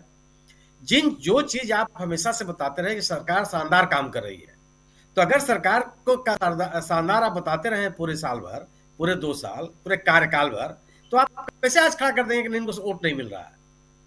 आप अपने आप को तो जस्टिफाई करना होता है। और मेरा निजी अनुभव यह है कि मैं अपने पत्रकारिता के जीवन में इस देश के लगभग अधिकांश राज्यों में चुनाव में गया हूं और खूब घूमा हूं। ये मुझे आज तक कोई सर्वे करने वाला इलेक्ट्रॉनिक मीडिया वाले लोग हैं कभी दिखाई नहीं पड़े, कोई हमसे मिला नहीं आज तक। बाद में किसी ने फोन भी नहीं किया कि साहब आप बताइए आप क्या देखते हैं, क्या सुनते हैं, क्या आपका किससे मिलकर के सर्वे करते हैं, मुझे क्या रहस्य है। तो किससे पूछ के इन्होंने क्या किया। अब मुझे एक और सवाल लगता है, जैसे कि आर रिपब्लिक ने मध्य प्रदेश में केवल 130 सीटें दी। मुझे लगता है कि आर रिपब्लिक ने अपनी जिम्मेदारी का ठीक से निर्वहन नहीं किया, उसको 150 सीट देना चाहिए। अगर मुझे भी सवाल मुझे नहीं लगता है कि देखिए मध्य प्रदेश एक ऐसा राज्य है जहां पे हर इलाके की तासीर अलग अलग है। बुंदेलखंड अलग है, चंबल ग्वालियर अलग है, बघेलखंड अलग, जिसको महाकौशल अलग भाषा है, अलग बोली है, अलग लोगों का व्यवहार है। मुझे लगता है कि यार उन लोगों से बेहतर संवाद नहीं कायम कर पाए हो, एकदम जो वास्तविक स्थिति उनके दिमाग में जो हो रही होगी वो नहीं पता। 130 सीट पहुंचा दिया उन्होंने। सवाल है कि अगर आपके एग्जिट पोल क्या जो चुनाव प्रचार के दौरान प्रदेश में राजनीतिक माहौल, उससे अंदाजा नहीं लगता। किसी भी चुनाव के दौरान जो सर्वे हुए थे, अलग अलग संस्थानों ने किए थे, किसी संस्थान ने इस तरह का प्रचंड बहुमत दिलाया क्या? ये जो भारतीय जनता पार्टी के खिलाफ कांग्रेस ने मुद्दे खड़े किए, क्या उनका कोई लाभ नहीं है? अगर और कंट्राडिक्टरी कितना है ये कि अगर आप ये बताते हैं कि लाडली बहना कार्यक्रम की योजना के लागू होने से मध्य प्रदेश में बीजेपी की सरकार आ रही है, तो फिर चिरंजीवी योजना से राजस्थान में नेक टू नेक क्यों हो गया? फिर तो उतना बहुत राजस्थान में मिलना चाहिए। और फिर अगर कार्यक्रमों की बदौलत ही आप राजस्थान में बीजेपी की सरकार वापस आ रही है, तो छत्तीसगढ़ में क्यों नेक टू नेक कर रहे हैं आप? मतलब आप 15 से उठ करके 40 की संख्या पहुंच जा रहे हैं छत्तीसगढ़ में, क्यों हो जा रहे? कौन सा तर्क है वहां? और अब आपकी सत्ता क्यों बची रह जाएगी मध्य प्रदेश में? इस बिना आप लोग आपके साथ वोट दे रहे हैं। आपकी पार्टी बटी हुई, आपके उम्मीदवारों में आपसी झगड़ा, विद्रोह सर्वाधिक, मतदान के दिन तमाम झगड़े के आरोप बीजेपी के, उसके बाद भी आप चुनाव आप ही जीत रहे हैं। कौन मैंने कहीं से बात तो समझ में आवे। और आप बीजेपी ने अपने सांसदों को उतारा, मंत्रियों को उतारा, पार्टी के राष्ट्रीय पदाधिकारियों को उतारा। इसमें से कोई एक व्यक्ति बता दे जो अपने विधानसभा क्षेत्र को छोड़ करके किसी दूसरे विधानसभा क्षेत्र में प्रचार तक करने गया हो। कोई भी व्यक्ति, चाहे वो राकेश सिंह जी हो, चाहे कैलाश विजयवर्गीय साहब हो, और चाहे सतना के सांसद जी हो, और चाहे नरेंद्र सिंह तोमर साहब हो। नरेंद्र सिंह तोमर के लड़के के खिलाफ 3 तो वीडियो वायरल हो गए भ्रष्टाचार के। मतदान का क्या प्रतिशत रहा वहां खुद आप सबको पता है। किस बिना पर आप मैंने कोई तो वजह होनी चाहिए। और अगर लोगों ने जम के वोट डाले हैं तो क्यों डाले हैं? जो सर्वेक्षण है कि आपका चंबल ग्वालियर के इलाके में बीजेपी का जो समर्थन है वह वहां पे घटा हुआ है, विंध्य में आपका घटा हुआ है, महाकौशल में आपका जन समर्थन घटा हुआ है, और आप सीटें पा रहे हैं 130, 125, 120। ये मतलब कहीं से भी कन्विंसिंग लगे किसी को? यह केवल और केवल यह है कि 3 दिनों तक भारतीय जनता पार्टी आश्वासन देने की कोशिश है। आप ये देखिए कि अगर में कांग्रेस ने अपनी जगह तो क्या अचानक बना दी, बिना किसी वजह के बना लिया? कांग्रेस पिछले 1 साल से तेलंगाना में लगी हुई है और उसने विपक्ष को भरा, अपने संगठन को मजबूत किया, प्रदेश के अध्यक्ष के साथ एक नया प्रदेश अध्यक्ष लेकर के आए, केंद्रीय नेतृत्व उनके साथ जुटा। कर्नाटक की सरकार जीतने के बाद जो उनके पदाधिकारी हैं और मंत्री हैं वो तेलंगाना में लगे, और एक जो पहले से ही इंदिरा गांधी और सोनिया गांधी के प्रति लोगों का लगाव रहा है तेलंगाना में, और अपने गारंटियों के उससे राजनीति की और एक माहौल बनाया और विपक्ष के नेता के रूप में अपने आप को स्थापित किया। क्या इस तरह की कोई कोशिश भारतीय जनता पार्टी किसी राज्य में की हो? मध्य प्रदेश में 3.5 जो सरकार गिरने के बाद से कांग्रेस लगातार वहां सक्रिय है, उनके नेता लगातार सक्रिय है, उनके जो संगठनात्मक विभेद थे उसको पार्टी ने नियंत्रित किया। पर वो तमाम प्रयास किए जिससे कि आपको एक जो जन समर्थन की स्थिति है मध्य प्रदेश में वो बने। 2018 में सरकार को लोगों ने खारिज कर दिया था, बीजेपी की सरकार नहीं बनी, वहां कांग्रेस की बनी, जोड़ तोड़ की सरकार आपने बनाई। और मेरा दृढ़ विश्वास है, यह इस देश का संसदीय इतिहास गवाह है कि जिस किसी भी राजनेता ने या जिस किसी भी राजनीतिक दल ने किसी भी राज्य में जोड़ तोड़ की सरकार बनाई है, माने जनादेश के खिलाफ सरकार बनाने की कोशिश की है, अगले चुनाव में उसको बहुत नुकसान हुआ। आप छत्तीसगढ़ में देख लीजिए अजीत जोगी को, आप याद कीजिए कि अजीत जोगी ने क्या क्या तमाशे किए थे। भारतीय जनता किस पार्टी को नहीं तोड़ दिया उन्होंने, अपनी पार्टी तोड़ करके कांग्रेस को उन्होंने नई पार्टी बना ली। आप याद कीजिए राजस्थान के इतिहास में मोहनलाल सुखाड़िया ने क्या किया था। आप जिस किसी राज्य की आप बात कर लीजिए, वहां पे हालात यही बनते गए कि लोगों ने उनको छोड़ा। और यह भी तथ्य है कि जिस किसी राजनीतिक दल ने अपने स्थानीय नेताओं की उपेक्षा की, उसको उस तरह की राजनीतिक सफलताएं नहीं मिली जो जहां स्थानीय नेतृत्व तो मजबूत रहा। अभी हाल में ही आप हिमाचल का इतिहास देख लीजिए, उन्होंने किनारे किया बीजेपी ने, विधानसभा के चुनाव में क्या स्थिति बनी। येदियुरप्पा के साथ इन्होंने क्या किया, कर्नाटक में क्या स्थिति बनी। उसी कर्नाटक में वीरेंद्र पाटिल के साथ कांग्रेस ने किया था, क्या हालात बने। उत्तराखंड में बीजेपी ने अपने स्थानीय नेताओं के साथ क्या किया, वहां की स्थिति राजनीति की स्थिति देख लीजिए आप। उत्तर प्रदेश को आप याद कर लीजिए, कल्याण शिक्षा की बीजेपी ने तो क्या हुआ।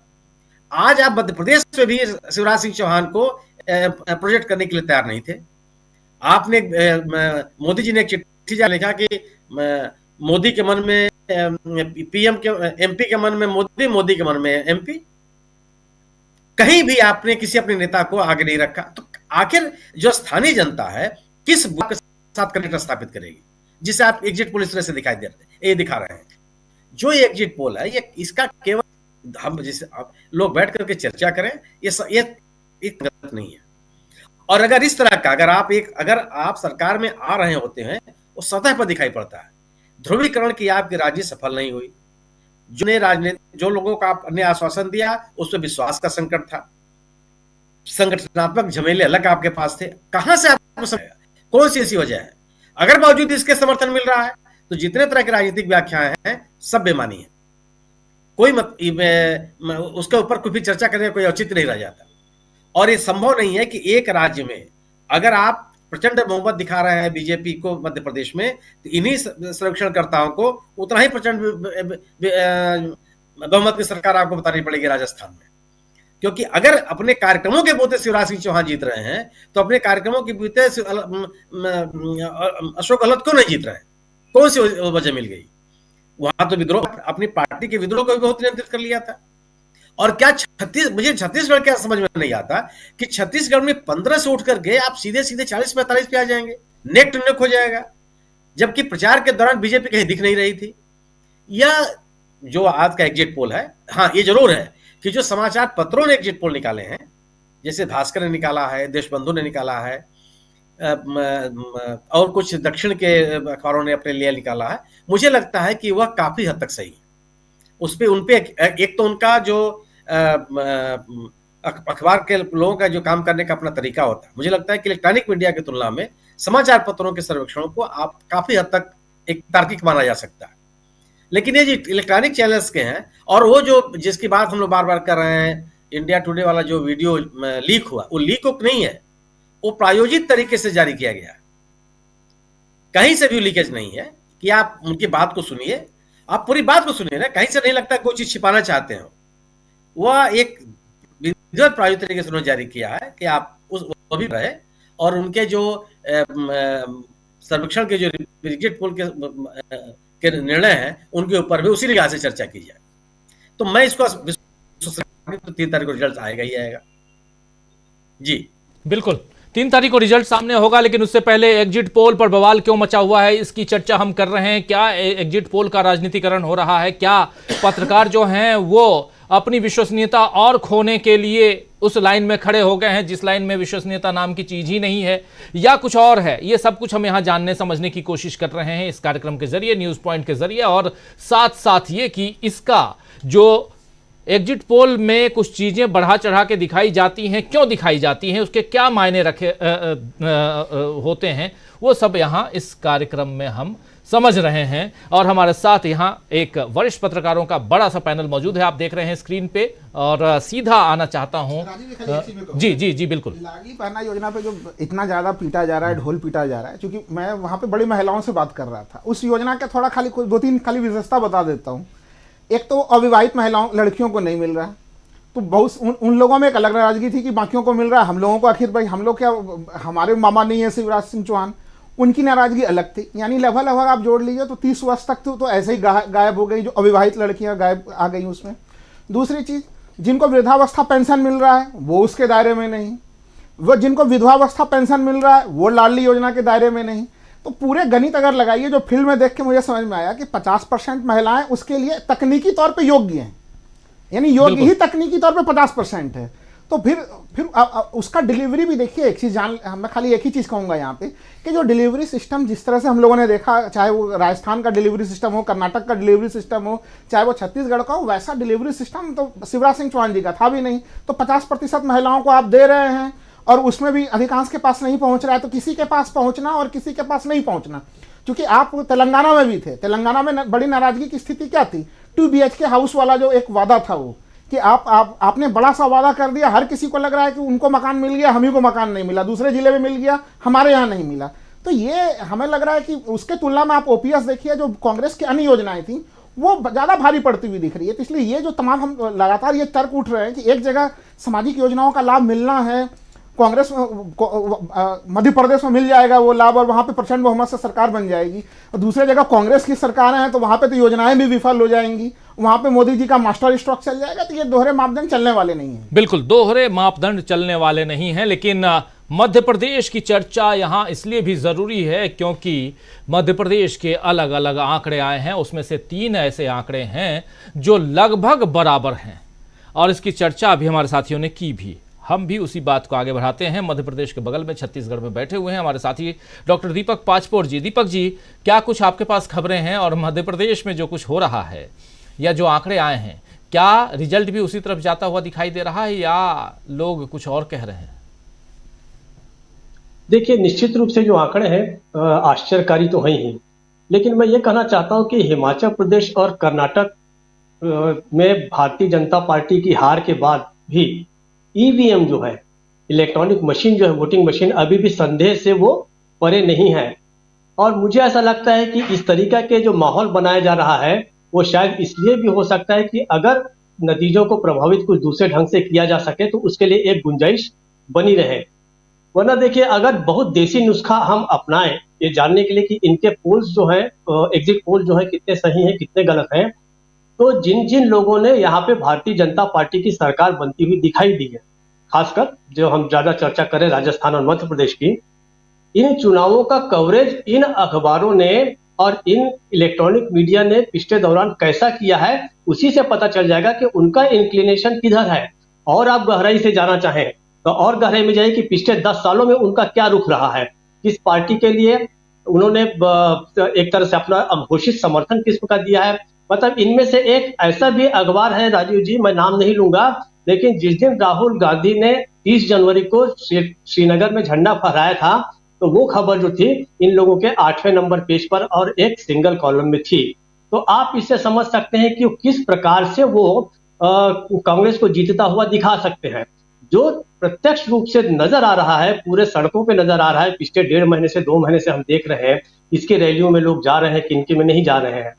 दूसरा देसी नुस्खा जो हमारे एक मित्र ने बनाया, बड़ा मजेदार किस्म का है। उनको किसी भारतीय जनता पार्टी के उम्मीदवार के एक बड़े नजदीकी आदमी ने कहा कि हमारे भैया जी तो जीत रहे हैं, जो प्रत्यक्ष रूप से वो हारते हुए बताए जा रहे हैं। तो उन्होंने कहा कि अगर आपके भैया जी जीत रहे हैं तो आप मिठाई का और पटाखों का ऑर्डर दे रहे हैं क्या? तो उन्होंने हाथ जोड़ लिया, अभी ठहर जाइए भाई, 2 दिन और ठहर जाइए। तो आप इससे भी जान लेंगे आप कि कौन सी पार्टी जो है स्वागत की तैयारी कर रही है मोदी जी के लिए, कौन वहां पे भारतीय जनता पार्टी के दिल्ली मुख्यालय में मध्य प्रदेश राजस्थान जीतने की जो विजय की जो रैली निकलती है वो दिल्ली के भारतीय जनता पार्टी के मुख्यालय में निकलती है। तो आप उससे भी जान जाएंगे कि कहाँ पे जश्न की तैयारी है और कहीं पे। ये बहुत ही देसी नुस्खा है, लेकिन मुझे ऐसा लगता है कि ये बहुत ही कारगर है। हम लंबे समय से हम देख रहे हैं, हम सब लोग जाते रहे हैं, हर पार्टी के मुख्यालयों में जाते हैं, कार्यालयों में जाते हैं, नेताओं के यहाँ जाते हैं, तो पता चल जाता है उस आदमी को देख के कि वो 3 तारीख को किस तरीके के नतीजे के लिए वो तैयार बैठा है।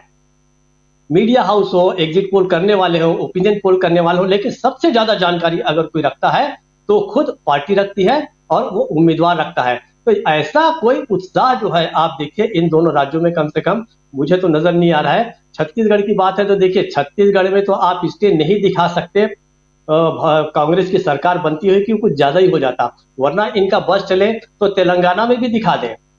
वो तेलंगाना में भी दिखा सकते हैं कि भारतीय जनता पार्टी की सरकार बन रही है, लेकिन मुझे लगता है कि उसके बाद हाथ जोड़ लेंगे एग्जिट पोल कराने वाले कि साहब इतना तो हमसे नहीं हो पाएगा, तो वो काम छोड़ सकते हैं। और अंतिम बात, किसी हमारे सहयोगी ने कहा कि 3 तारीख को जब नतीजे आएंगे तो इन लोगों की कितनी बेइज्जती होगी। तो मैं आपको बता दूं कि इन लोगों को बेइज्जती करवाने के लिए ही पैसे दिए जा रहे हैं कि आप खराब से खराब हालत में हमारी शर्मिंदगी को आप ले लीजिए। भाई, भारतीय जनता पार्टी के लोग अगर दावा करते हैं कि हमारी सरकार बनेगी, नहीं बनी, तो उस शर्मिंदगी को ओढ़ने और उसको फेस करने के लिए ही पैसे जो हैं इन एजेंसियों को और ऐसे मीडिया हाउसेस को दे रहे हैं जो आज बिना किसी आधार के किसी भी पार्टी को जीतता हुआ दिखा रहे हैं। राजीव जी। जी बिल्कुल। अमलेंदु उपाध्याय जी, आप इसे किस ढंग से देखते हैं? अमलेंदु जी, ये जो कुछ चल रहा है और इसके पीछे की राजनीति या इसके पीछे का गणित या इसके पीछे का जो कहें तो व्यापार, उस पर भी हम चर्चा करेंगे अपने तुरंत अगले राउंड में, लेकिन पहले इस पूरे घटनाक्रम पर आपकी प्रतिक्रिया। देखिए राजीव जी, ये असल में एक प्रक्रिया का हिस्सा है कि किस तरीके से काउंटिंग के समय गड़बड़ियां की जाएं, उस प्रक्रिया का एक हिस्सा है। और चूंकि राजीव जी मैं लगभग 3 दशक पहले राजनीति में रहा हूं और मैंने चुनाव में काफी देखा है और मैं कई बड़े लोगों का मुख्य चुनाव संचालक भी रहा हूं, तो मैंने देखा है कि किस तरीके से प्रभावित किया जाता है चुनाव को। मैं आपको बताऊं राजीव जी, 1993 की बात है, हमारे जिले में एक उप जिलाधिकारी हुआ करते थे, एडिशनल जिलाधिकारी, और जब चुनाव हो रहा था, मतलब काउंटिंग हो रही थी, तो सीधे मुंह बात नहीं कर रहे थे, टेढ़े टेढ़े मुंह बात कर रहे थे। तब तक लगी उसपे रेडियो पे कि मुलायम सिंह यादव जो है वो जसवंत नगर से 1000 वोटों से पीछे चल रहे हैं। फिर तो जो एडिशनल जिलाधिकारी महोदय थे उनका तेवर देखने लायक थे, इतनी तेजी से मतलब वो गुस्से में थे और मतलब बात ही नहीं कर रहे थे और गड़बड़ियां कराने की पूरी कोशिशें हो रही थी। 1 घंटे के बाद राजीव जी जब सूचना आई कि मुलायम सिंह यादव जो है वहां से भी जीत रहे हैं, जसवंत नगर से भी और निधौली कला से भी जीत रहे हैं, मतलब 3 जगह से लड़ते वो 3 जगह से जीत रहे हैं, उसके बाद उन्हीं एडिशनल जिलाधिकारी महोदय का रुख जो था वो सपा के कैंडिडेट की तरफ बहुत नरम और बाकी जो वो मिठाइयां ले लेके खुद आ रहे थे कि अब तो सब तरफ सपा ही सपा है, सपा नहीं बोल रहे थे, सफा बोल रहे थे कि अब तो सब तरफ सफा ही सपा है। हालांकि उस समय भी जो था स्पष्ट बहुमत नहीं मिल रहा था सपा बसपा के गठबंधन को, कमी थी उसमें, लेकिन उसके बाद भी उनका इस तरीके का व्यवहार हो गया था। ये असल में जो एग्जिट पोल्स के जरिए दिखाने की कोशिश की जाती है, ये वही कोशिश की जाती है। कमलनाथ जो कह रहे हैं राजीव जी, कमलनाथ असल में मोदी जी से बड़े नेता हैं। मोदी जी तो जब कमलनाथ का उरूस का दौर था, मोदी जी तो वो गायब हो गए थे इस देश से। भाई, कमलनाथ संजय गांधी के साथी हैं और जो संजय गांधी के साथी जो किया करते थे वो मोदी जी जानते हैं अच्छे तरीके से कि ये सब क्या किया करते थे। तो कमलनाथ जो कह रहे हैं वो कमलनाथ अपने लंबे राजनीतिक अनुभव के आधार पर कह रहे हैं, और मैं भी इस अनुभव के आधार पर कह रहा हूँ कि ये सब तरीके जो होते हैं, ये सब जो है वो प्रशासनिक मशीनरी जो होती है उसके ऊपर दबाव डालने होते हैं। आप याद कीजिए राजीव जी, प्रधानमंत्री नरेंद्र मोदी मध्य प्रदेश में गए थे और उन्होंने एक बात कही थी वहां अपनी एक जनसभा में, अधिकारियों से कहा था कि कांग्रेस वाले जो दबाव बनाने की कोशिश करते हैं, घबराना मत। प्रधानमंत्री असल में उल्टा कहना चाहते थे कि संभल के रहना, केंद्र में हमारी सरकार है और हम अपने तरीके से सब कर सकते चलिए जरा कमलनाथ का आपने जिक्र किया, कमलनाथ को सुन लेते हैं। इस एग्जिट पोल के बाद आपने लोगों को उत्साहित करते हुए, कार्यकर्ताओं को उत्साहित करते हुए उन्होंने एक वीडियो जारी किया है। उस वीडियो में कमलनाथ कह क्या रहे हैं? हम मध्य प्रदेश की बात कर रहे हैं दोस्तों और एग्जिट पोल की बात कर रहे हैं। 5 राज्यों के चुनाव समाप्त हो चुके हैं। कल 30 तारीख को तेलंगाना का चुनाव भी समाप्त हो गया। इसके बाद शाम 5:30 बजे से तमाम चैनलों का एग्जिट पोल आपने देखा, हमारे चैनल का भी एग्जिट पोल आपने देखा और उस एग्जिट पोल को हम बार बार दिखा भी रहे थे बीच में। और उसके अलावा अब 3 तारीख यानी परसों रिजल्ट है, जो रिजल्ट हम आप तक पहुंचाएंगे सुबह 6 बजे से। इसलिए सुबह 6 बजे से आप अगर सर्दी के एरिया में है, जहां सर्दी ज़्यादा हो रही है, तो रजाई के अंदर मोबाइल खोलिए और हमें देखना शुरू कर दीजिए सुबह 6 बजे से। और जो गर्मी के उसमें हैं वो भी शरबत लीजिए और पीजिए और चैनल देखिए और रिजल्ट का आनंद लीजिए। लेकिन उससे पहले परसों और आज के बीच में फ़र्क क्या है ये आपको बता रहा हूं। कल शाम से जैसे ही एग्जिट पोल आए हैं उसमें कुछ एग्जिट पोल ऐसे हैं जिस पर विश्वास करना लोगों का जो है वो बिल्कुल संभव नहीं हो पा रहा है। और ऐसे में चर्चा यहाँ लाजिमी है कि आखिर क्या कारण है कि एग्जिट पोल वो भी छोटा मोटा इधर उधर अप एंड डाउन नहीं, बल्कि एक बम्पर जीत दिखाई जा रही है मध्य प्रदेश में। और एक नहीं बल्कि 3-3, 4-4 चैनलों के जरिए, अलग अलग एजेंसियों के जरिए। क्या सचमुच यही रिजल्ट है या धरातल पर जैसे हम लोगों की ही टीम मध्य प्रदेश, छत्तीसगढ़, राजस्थान और तेलंगाना, इन चारों राज्यों में बहुत ही प्रमुखता के साथ, बहुत ही एक बड़ी टीम के साथ हम लोग मौजूद रहे और उसके बाद अगर कोई कुछ और बताए तो विश्वास नहीं होता। और वही विश्वास नहीं होने का कारण क्या है वो हम यहाँ समझ रहे हैं। लेकिन पहले सुनिए क्या कुछ कह रहे हैं कमलनाथ, सुनिए जरा। कांग्रेस के सभी कार्यकर्ता पूरी ताकत से मैदान में आ जाएं। भाजपा चुनाव हार चुकी है। कुछ एग्जिट पोल जानबूझकर इसीलिए बनाए गए हैं कि कांग्रेस कार्यकर्ता निराश हों और झूठा माहौल दिखाकर अधिकारियों पर दबाव बनाया जाए। ये षड्यंत्र कामयाब होने वाला नहीं है। कांग्रेस के सभी पदाधिकारी, जिला अध्यक्ष, जिला प्रभारी, मोर्चा संगठन के प्रमुख और प्रकोष्ठों के पदाधिकारी अपने अपने काम में जुट जाएं और निष्पक्ष मतगणना कराएं। हम सब जीत के लिए तैयार हैं। हम सब एकजुट हैं। आपको कोई भी समस्या लगती है तो आप सीधे मुझसे बात करें या पीसीसी में 3 दिसंबर को फोन करें। मैं पूरे समय में रहूंगा। 3 दिसंबर को कांग्रेस पार्टी की सरकार बन रही है। तो आखिर क्या कारण है कि कमलनाथ को आकर ये वीडियो जारी करना पड़ा और कह रहे हैं कि 3 दिसंबर को कांग्रेस पार्टी की सरकार बन रही है? आइए चर्चा को आगे बढ़ाते हैं। जरा इधर से ही शुरुआत करते हैं। शकील अख्तर जी, कैसे देखा जाए इस बयान को? देखिए, ये अपने कार्यकर्ताओं का मॉरल बूस्ट करने की बात है, लेकिन कमलनाथ सिर्फ कार्यकर्ताओं का ही नहीं कर रहे, वो इसके ज़रिए जो है ब्यूरोक्रेसी को भी एक मैसेज दे रहे हैं। वो मैसेज ये है कि कांग्रेस की सरकार बन रही है। आपने सुना कि वो इस बात को दोहरा रहे हैं जी, तो ज़रा होशियार हो जाइए। देखिए, ये जो है चैनल ने और एग्जिट पोल वालों ने जो लाया है वो भी इसी उद्देश्य से लाया था कि बीजेपी के कार्यकर्ताओं का और ब्यूरोक्रेसी का उन्हें साथ मिले। देखिए, जो लोग मतगणना केंद्रों में रहे हैं, उन्होंने गणनाओं को देखा है, वो अच्छी तरह जानते हैं कि मतगणना केंद्र के अंदर से ही बहुत सारे रिजल्ट बदल दिए जाते हैं। हमने तो खैर कई जगह देखा, जम्मू कश्मीर के अंदर तो जो आपको मालूम है कि जो मिलिटेंसी हुई थी 87 के चुनाव के बाद में, तो 87 के चुनाव की रिगिंग ही उसकी एक ख़ास वजह बताई जाती है कि 87 के चुनाव में जो रिगिंग हुई उसकी वजह से वहाँ मिलिटेंसी शुरू हुई। इसी तरह और भी कई राज्यों में हुई। तो ये जो है अपने कार्यकर्ताओं के साथ में ब्यूरोक्रेसी का मॉरल बूस्ट करने के लिए इस तरह का माहौल बनाया जाता है कि हम जीत रहे हैं, 150-160 सीटें आ रही हैं और कोई परवाह की बात ही नहीं है। और जब आना शुरू होती है तो लगता है कि हाँ, ये तो स्वाभाविक चीज़ है ये, और वो अपने आप बढ़ाते जाते हैं उसको। लेकिन कमलनाथ ने बहुत अच्छा काम किया ये कि ये मैसेज दे के उन्होंने अपने कार्यकर्ताओं का मॉरल बूस्ट किया और साथ में जो है ब्यूरोक्रेसी को भी बड़ा सही जवाब दिया। देखिए, इसमें क्या है कि ये खेल आज का नहीं है, ये खेल बहुत पुराना है। अभी आपको एक ऐसी हम घटना बताते हैं जिसे शायद कुछ लोग जानते भी होंगे, ये ज़्यादातर नहीं भी जानते होंगे।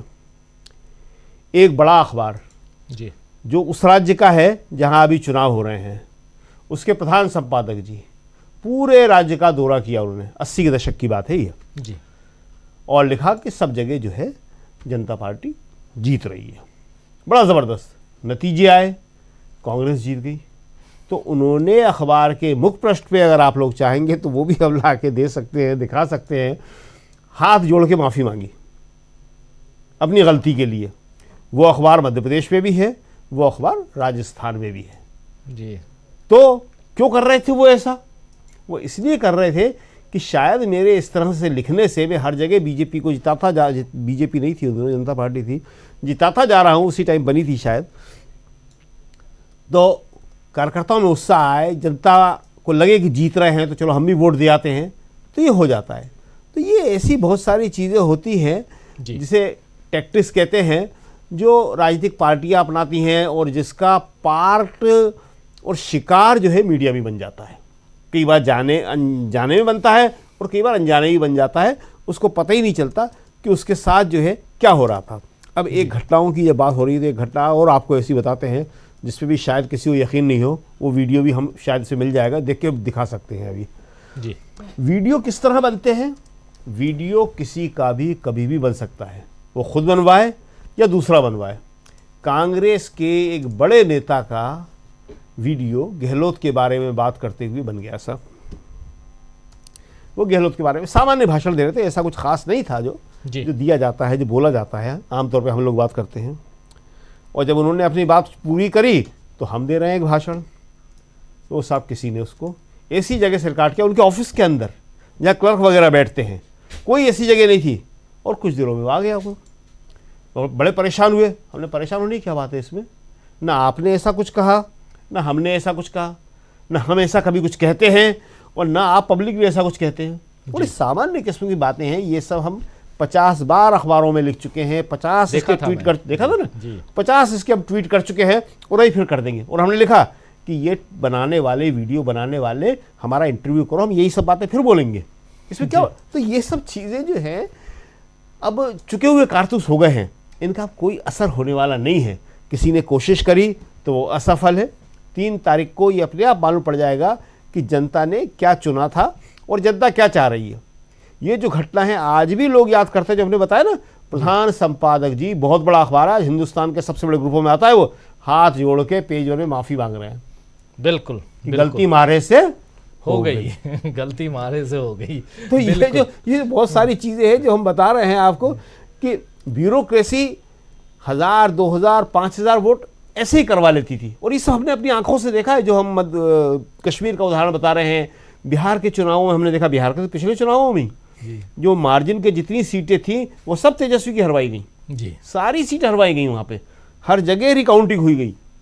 तो ये कमलनाथ ने बहुत अच्छा वीडियो जारी किया है, और कमलनाथ ने जो कहा है इस बार गौर करने की बात है, उन्होंने सिर्फ कांग्रेस के जनरल कार्यकर्ताओं से नहीं कहा, उन्होंने अपने जितने भी अग्रिम संगठन हैं उनके लोगों से भी कहा है कि हर आदमी खड़ा हो जाए, तैयार हो जाए, और अगर वो हो जाते हैं तो वो काफ़ी हद तक उस बेईमानी को जो संभावित है, आशंकित है, उसको रोक सकते हैं।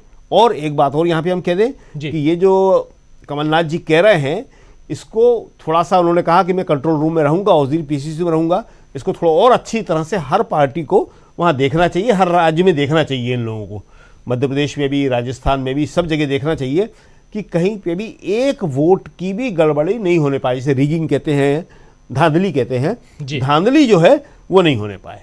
क्योंकि जो सत्ताधारी पार्टी है, चाहे केंद्र तो सब जगह है जी, और आज ब्यूरोक्रेसी केंद्र के प्रति उत्तरदायी है सारी की सारी, तो अफसर लोग बहुत करते हैं।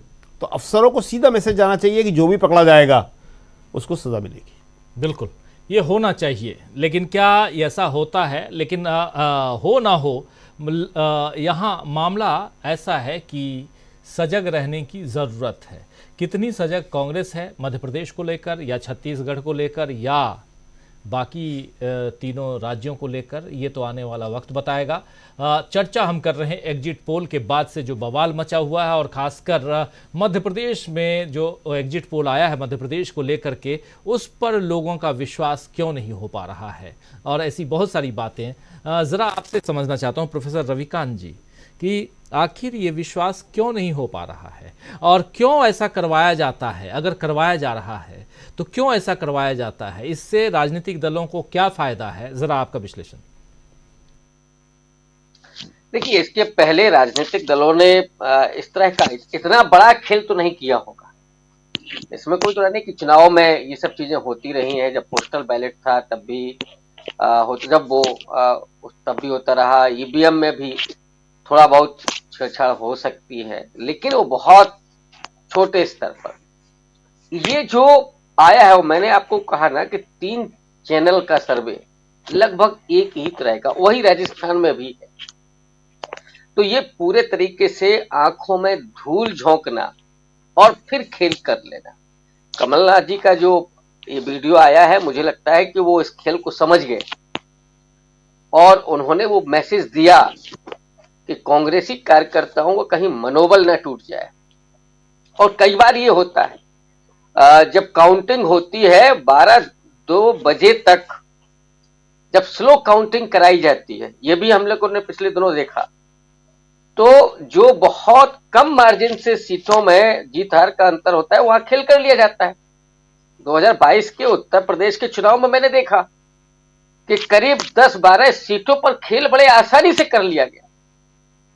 जहां सपा जीत सकती थी, वहां सपा का तो वो प्रतिनिधि ही नहीं रहा, क्योंकि जो देख रहा था वो टेलीविजन पे जो उसकी खबरें मिल रही थी कि बीजेपी चुनाव निकाल ले गई है, उसके बाद अपना फट्टा वट्टा छोड़ करके वो निकल आया। तो इस तरीके से ये गेम होता है। बीजेपी इसमें माहिर, क्योंकि वहां चाणक्य मौजूद हैं और जितना प्रेशर वो डाल सकते हैं ब्यूरोक्रेसी पर, उनके पास बहुत एक चुनी हुई लॉयल ब्यूरोक्रेसी है जो किसी भी हद तक चले जाए। लेकिन अब इसमें कांग्रेस कितनी मुस्तैद है? ऑब्वियस है कि मध्य प्रदेश में कांग्रेस का पहले से जनाधार है, संगठन भी है, और इस समय वो लोग चाहिए जो पूरे मुस्तैदी से खड़े रहे, किसी भी कीमत पर वो डिगे नहीं, ना उनका मोरल टूटे। और कमलनाथ जी ने जो मैसेज दिया कि हम सरकार बनाने जा रहे हैं, तो इसका मतलब है कि कार्यकर्ता सरकार बनाने के लिए डटे रहे, पहले से विड्रॉ ना कर दे, ये ना मान ले कि नहीं साहब एग्जिट पोल में ये दिखाया गया। और वैसे भी एग्जिट पोल हमेशा दुरुस्त नहीं होते, लेकिन ये जो खेल है, इसको मैंने तब बारीकी से समझा जब मैंने पूरी स्टडी की इन सब की, हर राज्य का, कि कहां क्या क्या खेल हो रहा। और ये घालमेल राजस्थान में भी किया गया। राजस्थान में दूसरे ढंग से मैं समझता हूं कि राजस्थान में बहुत नजदीकी फाइट है, और ये तीनों ही चैनल कांग्रेस को वहां जीत दिखा रहे। मैं समझता हूं कि इस तरह से जीत नहीं है, जो मेरा अपना आकलन है। बहुत नजदीकी फाइट है राजस्थान में, लेकिन वहां ये दिखा देना और एमपी में खेल कर लेना, असली खेल ये चल रहा है। राजस्थान में जो होगा सो होगा, वो तो वहां क्लियर कट है, लेकिन असली खेल मध्य प्रदेश में कर लेना और मोदी जी का किसी तरीके से इज्जत बचा लेना, इसके लिए सारा खेल चल रहा है। और अगर 2-3 जगह इनका जीत हो रही होती तो मोदी जी दुबई नहीं होते। वो जो 5 सितारा उनका ऑफिस है, वहां गुलाब की पंखुड़ियां अभी तक पहुंच गई होती 3 तारीख के लिए, मिठाइयां, ढोल नगाड़े, वो सब कैमरे लग गए होते 100-200 अभी से। अब वो बेचारे दुबई चले गए हैं, वो समझ गए उस बात को। अब यहां जिसको हैंड ओवर कर गए हैं, लेकिन पुलिस की भी खुल गई। अब वो सिर्फ गोदी मीडिया ही नहीं है ना, बहुत सारे और चैनल्स हैं। अब लोग इतना बारीकी से देखते हैं कि मध्य प्रदेश में मुझे लगता है कि 10 में से 8 व्यक्ति, 7 व्यक्ति ये कह रहे थे कि हम बदलाव चाहते हैं। फिर ये कैसे हो जाएगा? कोई भी ऐसा क्षेत्र नहीं था जहां कम से कम 10 में से 6 लोग ये ना कह रहे हो कि हमें कांग्रेस को लाना है, या तो वो सब झूठ बोल रहे थे।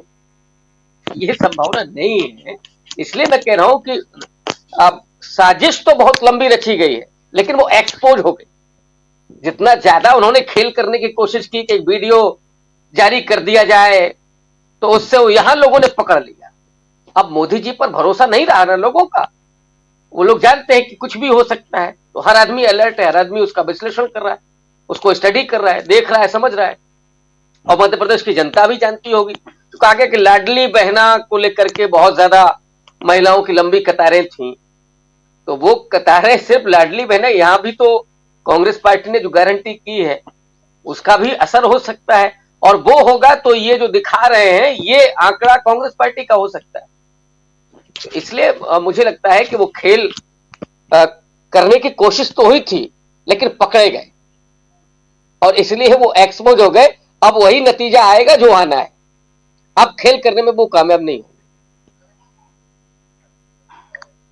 वो कामयाब नहीं होंगे और रिजल्ट के लिए ज्यादा इंतजार नहीं है। अब बस आप कल के बाद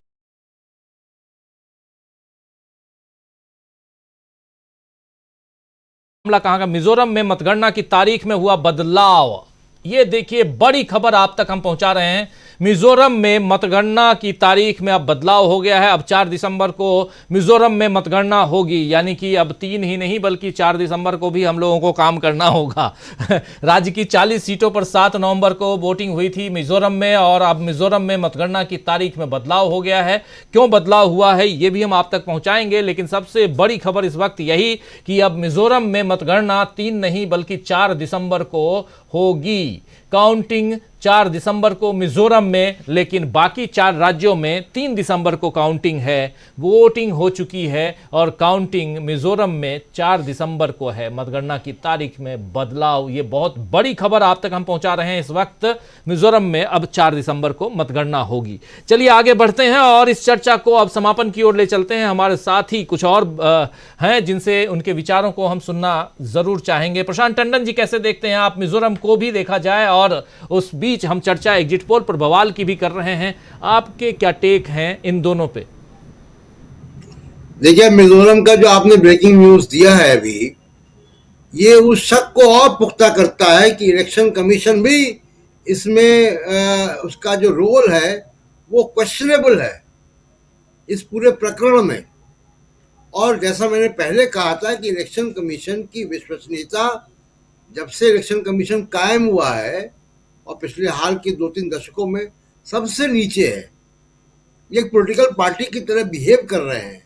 और 40 सीटों पे अगर आप 4 राज्यों की, और जिसमें 3 राज्य बड़े राज्य हैं, तो उन राज्यों में अगर आप मतगणना करा रहे हैं तो 40 सीट में मतगणना कराने में जिसका कि ऑफिसर्स अलग हैं, जिसका सिस्टम अलग है, जो सुदूर पूर्व में है, तो आपको क्या आवश्यकता है? तो कहीं इसका कोई लॉजिकल एक्सप्लेनेशन देखिए वो इलेक्शन कमीशन अभी क्या करता है, क्या देता है।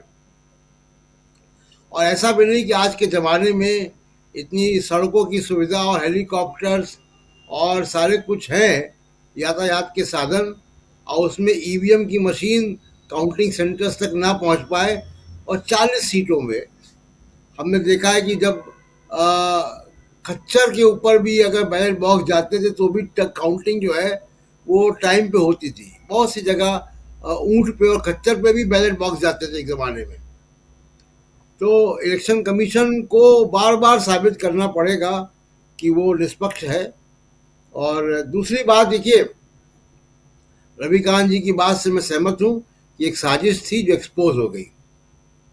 अब जो इंडिपेंडेंट मीडिया है इस देश का, जो वाकई में पत्रकार है, जो सिविल सोसाइटी है, अदालतें हैं, सुप्रीम कोर्ट है, पॉलिटिकल पार्टीज हैं बीजेपी के अलावा, उन सबको बहुत सजग रहना होगा कि कहीं जनता के मैंडेट के साथ कोई खिलवाड़ ना हो जाए, देश के लोकतंत्र के साथ खिलवाड़ ना हो जाए। कमलनाथ जी ने वीडियो जारी कर दिया, ये अच्छी बात है, लेकिन केवल वीडियो जारी ना करें। बिल्कुल जैसे उन्होंने कहा है, लोग अलर्ट भी रहें और पत्रकारों को भी अलर्ट रहना पड़ेगा, सिविल सोसाइटी के लोगों को अलर्ट रहना पड़ेगा, सजग नागरिकों को अपना मत अधिकार को बचाने के लिए अलर्ट रहना पड़ेगा, क्योंकि ये कोई मामूली साजिश नहीं जिस तरीके से वीडियो लीक किया गया है और जिस तरीके से एग्जिट पोल आई है। दूसरी बात कि क्यों हो रहा है ये, देखिए मध्य प्रदेश, राजस्थान, छत्तीसगढ़, प्रधानमंत्री नरेंद्र मोदी और तेलंगाना, प्रधानमंत्री नरेंद्र मोदी हिंदू मुस्लिम कार्ड लेकर गए। ये जो चैनल है जिनके एग्जिट पोल है, ये भी हिंदू मुस्लिम वाले हैं। जिन एंकरों के वीडियो सामने आए, ये भी हिंदू मुस्लिम करने वाले लोग हैं। ये हिंदू मुस्लिम करने वाले जो नैरेटिव है, ये अगर रिजल्ट वैसे आए जैसा कि आपका एग्जिट पोल है या जैसा कि आकलन है बाकी, तो मोदी साहब 3 दिसंबर के बाद करेंगे क्या? वो 2024 में जाएंगे किस प्लैंक पे? भाई उनके पास विकास का या कोई और मॉडल तो है नहीं, वो केवल अखबार में इश्तिहारों तक है, वो जमीन पे नहीं आता है। तो जमीन पे जो आता है, जो चुनाव जिस पे लड़ते हैं, वो हिंदू मुसलमान है, वो नफरत की राजनीति है। वो नफरत की राजनीति अगर हार जाएगी तो 3 दिसंबर के बाद तो बड़ी क्राइसिस होगी मोदी साहब के सामने। और इसलिए भी किया गया। और एक आखिरी बात राजीव जी, जो जहां हम लोग हैं नहीं, वो खेल सट्टा बाजार में हजारों करोड़ का, स्टॉक मार्केट में, इन सब के लिए भी ये खेल किए जाते हैं और इसमें ये टीवी चैनल शामिल हैं इस खेल में। इसकी भी कोई जांच होनी चाहिए और राज्य सरकारों को भी जांच अपनी करनी चाहिए। जैसे आज तमिलनाडु ने भी जो है ईडी के अफसरों को पकड़ लिया है 20 लाख रुपए के साथ, राजस्थान में 15 लाख के साथ पकड़े गए थे। तो राज्य सरकारों को भी अब ये अपनी मुहिम जो है चालू कर देनी चाहिए भ्रष्टाचार के खिलाफ। राजीव जी जी बिल्कुल बिल्कुल, राज्य सरकारों को भी भ्रष्टाचार के खिलाफ अब मुहिम जारी रखना चाहिए, चालू करना चाहिए। लेकिन इस बीच जो बड़ी खबर आप देख रहे थे कि मिजोरम में अब 3 नहीं बल्कि 4 तारीख को मतगणना होगी। आप जानते हैं कि 7 नवंबर को मिजोरम में वोटिंग हुई थी और 7 नवंबर से लेकर अगर 3 तारीख को, और ये भी कहा जा रहा है कि वहाँ के जो क्रिश्चियंस हैं, आप जानते हैं 90% से ज़्यादा वहाँ क्रिश्चियंस हैं और ईसाई धर्म को मानने वाले लोग हैं, और उन्होंने डिमांड किया था कि संडे को हमको प्रार्थना में चर्च जाना होता है, इसलिए आप संडे नहीं बल्कि मंडे को कीजिए। लेकिन क्या 7 से लेकर 30 तारीख के बीच या 30 के बाद आज 1 तारीख या 2 तारीख को मतगणना नहीं करवाई जा सकती थी? एक बड़ा सवाल है क्या, और जैसा कह रहे हैं प्रशांत टंडन जी की, क्या सवालिया निशान इलेक्शन कमीशन के ऊपर नहीं आता है? रविवार का दिन, ठीक है, रविवार के दिन इनको ईसाई धर्म को मानने वाले लोगों को चर्च जाना होता है, लेकिन यही कारण मात्र है या कुछ और कारण है? जरा सोचिएगा आप। चर्चा हम आगे बढ़ाते हैं। जी जी जी जी बिल्कुल। जो मैं कह रहा हूं कि जो तर्क दिए जा रहे हैं इलेक्शन कमीशन की तरफ से, इसे कौन मानेगा? देखिए, अगर ये वोटिंग का डे होता कि आप वोट कराते रविवार के दिन और उस दिन जो है कि वो लोग जाते हैं सारे लोग, तो उस दिन इन्वॉल्वमेंट बहुत ज़्यादा लोगों का होता है। लेकिन काउंटिंग के डे को बदलना, ये तो मतलब आप इतने लंबे समय से तमाम लोग यहाँ पे बैठे हुए हैं, वरिष्ठ से वरिष्ठ लोग हैं, लंबा अनुभव है सबों का। हमें नहीं याद आ रहा कि अचानक से काउंटिंग के 2 दिन पहले सरकार ये कह दे, इलेक्शन कमीशन ये चीज़ कह दे कि भाई हम काउंटिंग का डेट 1 दिन आगे बढ़ा रहे हैं। तो ये तर्क जैसे हम लोग को ध्यान में है, अभी राजस्थान के मामले हम लोगों ने देखा कि उस दिन काफ़ी 23 तारीख को काफ़ी शादियाँ होती हैं, उन्होंने इलेक्शन का डेट जो है कि बदल दिया, 23 से 25 कर दिया। तो ये तर्क बिल्कुल कमजोर तर्क है। हमें लग रहा है कि इसके पीछे भी कुछ बड़े कारण हैं। और इस समय मैं प्रशांत जी की इस बात से सहमत हूं कि इस समय के निर्वाचन आयोग पे कौन भरोसा करेगा? चुनाव आचार संहिता नामक कोई तत्व जो है वो अब केवल हम लोगों के पत्रकारिता में लिखने बोलने के लिए चीजें रह गई हैं। सत्तारूढ़ पार्टी के लोग कुछ भी कर लें, उनके ऊपर कोई एक्शन नहीं होना। तो ये तो एक बड़ी सी गंभीर सी मामला की स्थिति बनी हुई है ये। और एक चीज जो हम लोग, जो मूल मुद्दा जिस पर हम चर्चा कर रहे हैं हम लोग, कि भाई एग्जिट पोल को लेके देखिए 2-3 घटनाक्रम पश्चिम बंगाल में आपको याद होगा, ममता बनर्जी के अपने सीट से हारने का घटनाक्रम। मुझे याद है कई एग्जिट पोल ने जितने वोटों से, उनके 1800 से या 2200 कुछ वोटों से वो हारी थी, कई एग्जिट पोल ने पहले से घोषणा कर दी थी। तो अब आप बताइए कि एग्जिट पोल के पास या फिर ऐसा कौन सा तंत्र है वो ये भी घोषणा करना शुरू कर दें कि कौन कितने वोट से हार रहा है? तो ये तो, और इतने नजदीकी मुकाबला होने वाला है। फिर वो लोग चुनाव होने के बाद मुझे याद है कि डंका पीट रहे थे। तो देखिए स्पष्ट है कि ये आप पहले जब आपको धांधली करना होता है किसी सीट विशेष के ऊपर, तो फिर आप वहां पे वैसा चीज करते हैं। अभी राजस्थान के मामले में एक और उदाहरण मैं दे रहा हूं कि अभी देखिए एग्जिट पोल में ये चीज कहा जा रहा है कि बालकनाथ की लोकप्रियता बड़ी ज्यादा बढ़ी हुई है, वसुंधरा राजे की लोकप्रियता जो है बालकनाथ से भी कम है। तो आप सोच के देखिए कैसे कैसे नैरेटिव जबरन जो है जानबूझ के गढ़े जा रहे हैं। जबकि तिजारा वाले सीट में हम लोग, मैं गया भी था वहां पे, तिजारा भी गया हुआ था, तो वहां पे उनकी कैसी लोकप्रियता थी वो मैंने देखा हुआ है। वो सीट भी जो है कि कोई मतलब बिना ध्रुवीकरण के वो जीत ही नहीं सकते हैं, और ध्रुवीकरण हुआ नहीं है, वो फंसी हुई सीट है। अब फंसी हुई सीट में के व्यक्ति को आप कह दीजिए कि वो वसुंधरा से ऊपर है, तो चूंकि आला कमान ने वसुंधरा को डाउनग्रेड किया, तो आप लगे हाथ एग्जिट पोल में भी दिखा दीजिए उसको। तो ये जो पूरी एग्जिट पोल का जो पूरा मामला है, जनता इसके ऊपर विश्वास नहीं करेगी। हाँ, ये बात जरूर है कि पॉलिटिकल जो लोग हैं उनके लिए बहुत आवश्यक, क्योंकि हम लोगों ने चुनाव के दरमियान में कवरेज में देखा है कि जब कार्यकर्ता हताश हो जाता है, टेबल छोड़ के चले जाते हैं काउंटिंग के दरमियान में, तो फिर वहां पे मनमानी की स्थिति हो जाती है। तो ये कांग्रेस के लोगों का विश्वास तोड़ने का एक प्रयास हो सकता है, लेकिन जिस तरह से सामने से जो है कि कमलनाथ प्रकट हुए हैं और जो उन्होंने संदेश दिया है, तो वो कार्यकर्ता से लेकर नेताओं समूह के लिए, नौकरशाही के लिए भी है ही। शकील अख्तर जी कह रहे थे, और एक चीज जो पासपोर्ट साहब जो कह रहे थे कि रौनक है क्या बीजेपी हेड ऑफिस में, तो चूंकि मैं अभी आ रहा हूं सीधे कनॉट प्लेस से आपके पास, बीजेपी हेड ऑफिस में थोड़ी भी रौनक होती और सामने में हेड ऑफिस के पास थोड़ी भी जाम लगी हुई होती, तब तो मैं आपके इस कार्यक्रम में पहुंच ही नहीं पाता। एकदम बिल्कुल ही बीजेपी 5 सितारा जो है वो बिल्कुल सन्नाटा छाया हुआ है, ना तो कोई कार्यकर्ता है ना कोई चीज है। उसके तुलना में तो बगल में आम आदमी पार्टी का जो छोटा सा ऑफिस है उसमें मैंने ज्यादा चहल पहल देखी है। अभी आपके कार्यक्रम में आने से पहले की स्थिति बता रहा हूँ। मिठाई की दुकान में गए हुए हैं राहुल लाल जी वो लोग। जी प्रशांत टंडन जी भी कुछ जोड़ना चाहते हैं, शकील अख्तर जी भी। शकील जी पहले आप। जनता का काउंटिंग से क्या ताल्लुक? आप बता रहे हैं कि इतना परसेंटेज वहाँ पे इस धर्म का है, लेकिन वो लोग अपने चर्च में जाएं, अपना धार्मिक कार्यक्रम करें, तो काउंटिंग में थोड़ी जाने वाले हैं। उस दिन ऐसा भी नहीं कि कोई स्पेशल क्रिसमस है, ऐसा भी नहीं है। तो काउंटिंग और वो रविवार है, ये क्या तर्क है? काउंटिंग और जनता, इनके बीच कोई संबंध नहीं। दूसरी बात, जो सबसे बड़े कारण की आप बात कर रहे थे, वो हम एक लाइन में बता देते हैं। सबसे बड़ा कारण ये है कि वहाँ पे मिजोरम में बीजेपी एक भी सीट जीतने नहीं जा रही है। तो ये 3 तारीख को ना आए कि वहाँ पे कांग्रेस इतनी ज़्यादा सीटें जीती हैं, मुकाबला तो बीजेपी का कांग्रेस से ही है ना। कांग्रेस इतनी ज़्यादा सीटें जीती है और बीजेपी 0, क्योंकि तेलंगाना में भी यही स्थिति होने वाली है। तो 2 राज्यों में ऐसी स्थिति न हो, इसलिए वहाँ पे 4 तारीख को करा दिया गया है, और हो सकता है एक आध और राज्य का भी कल 4 तारीख का हो जाए। जी ये भी हो सकता है। लेकिन दोस्तों, ये बहुत बड़ी खबर इस वक्त आपके सामने हम पेश कर रहे हैं, वो है कि मिजोरम में 3 की जगह 4 तारीख को यानी 4 दिसंबर को काउंटिंग होगी, न कि 3 दिसंबर को। तर्क यहाँ ये है कि रविवार का दिन है और वहाँ की जनता जो क्रिश्चियंस हैं वो चर्च में जाते हैं प्रेयर के लिए, प्रार्थना के लिए, और इसलिए ये 3 नहीं बल्कि 4 दिसंबर को काउंटिंग करवाई जा रही है, और चुनाव आयोग का ये फरमान है, फैसला है। प्रशांत टंडन जी कुछ जोड़ना चाह रहे थे। राजीव जी, दिल्ली में संडे मास का टाइमिंग 8 से 8:30 है सुबह, और संडे मास को 1 घंटे का होता है, और लोग अपने आसपास के चर्चों में जाते हैं। आइजोल में या मिजोरम में सूर्योदय हमसे पहले होता है, वहाँ सुबेरा जल्दी हो जाता है, वहाँ का मास का टाइमिंग शायद पहले होगा। और जैसा शकील जी कह रहे हैं कि जनता से क्या, जनता को अपडेट चाहिए, और अपडेट इलेक्शन के काउंटिंग के, हम लोग तो कितने ज़माने से लाइव टेलीविज़न में काउंटिंग कर रहे हैं, 9 बजे से पहले तो ऐसे कोई अपडेट नहीं आते हैं जिसकी कोई चर्चा की जाए ज़्यादा। वो तो हम लोग आपस की चर्चा में टाइम जो है निकालते हैं।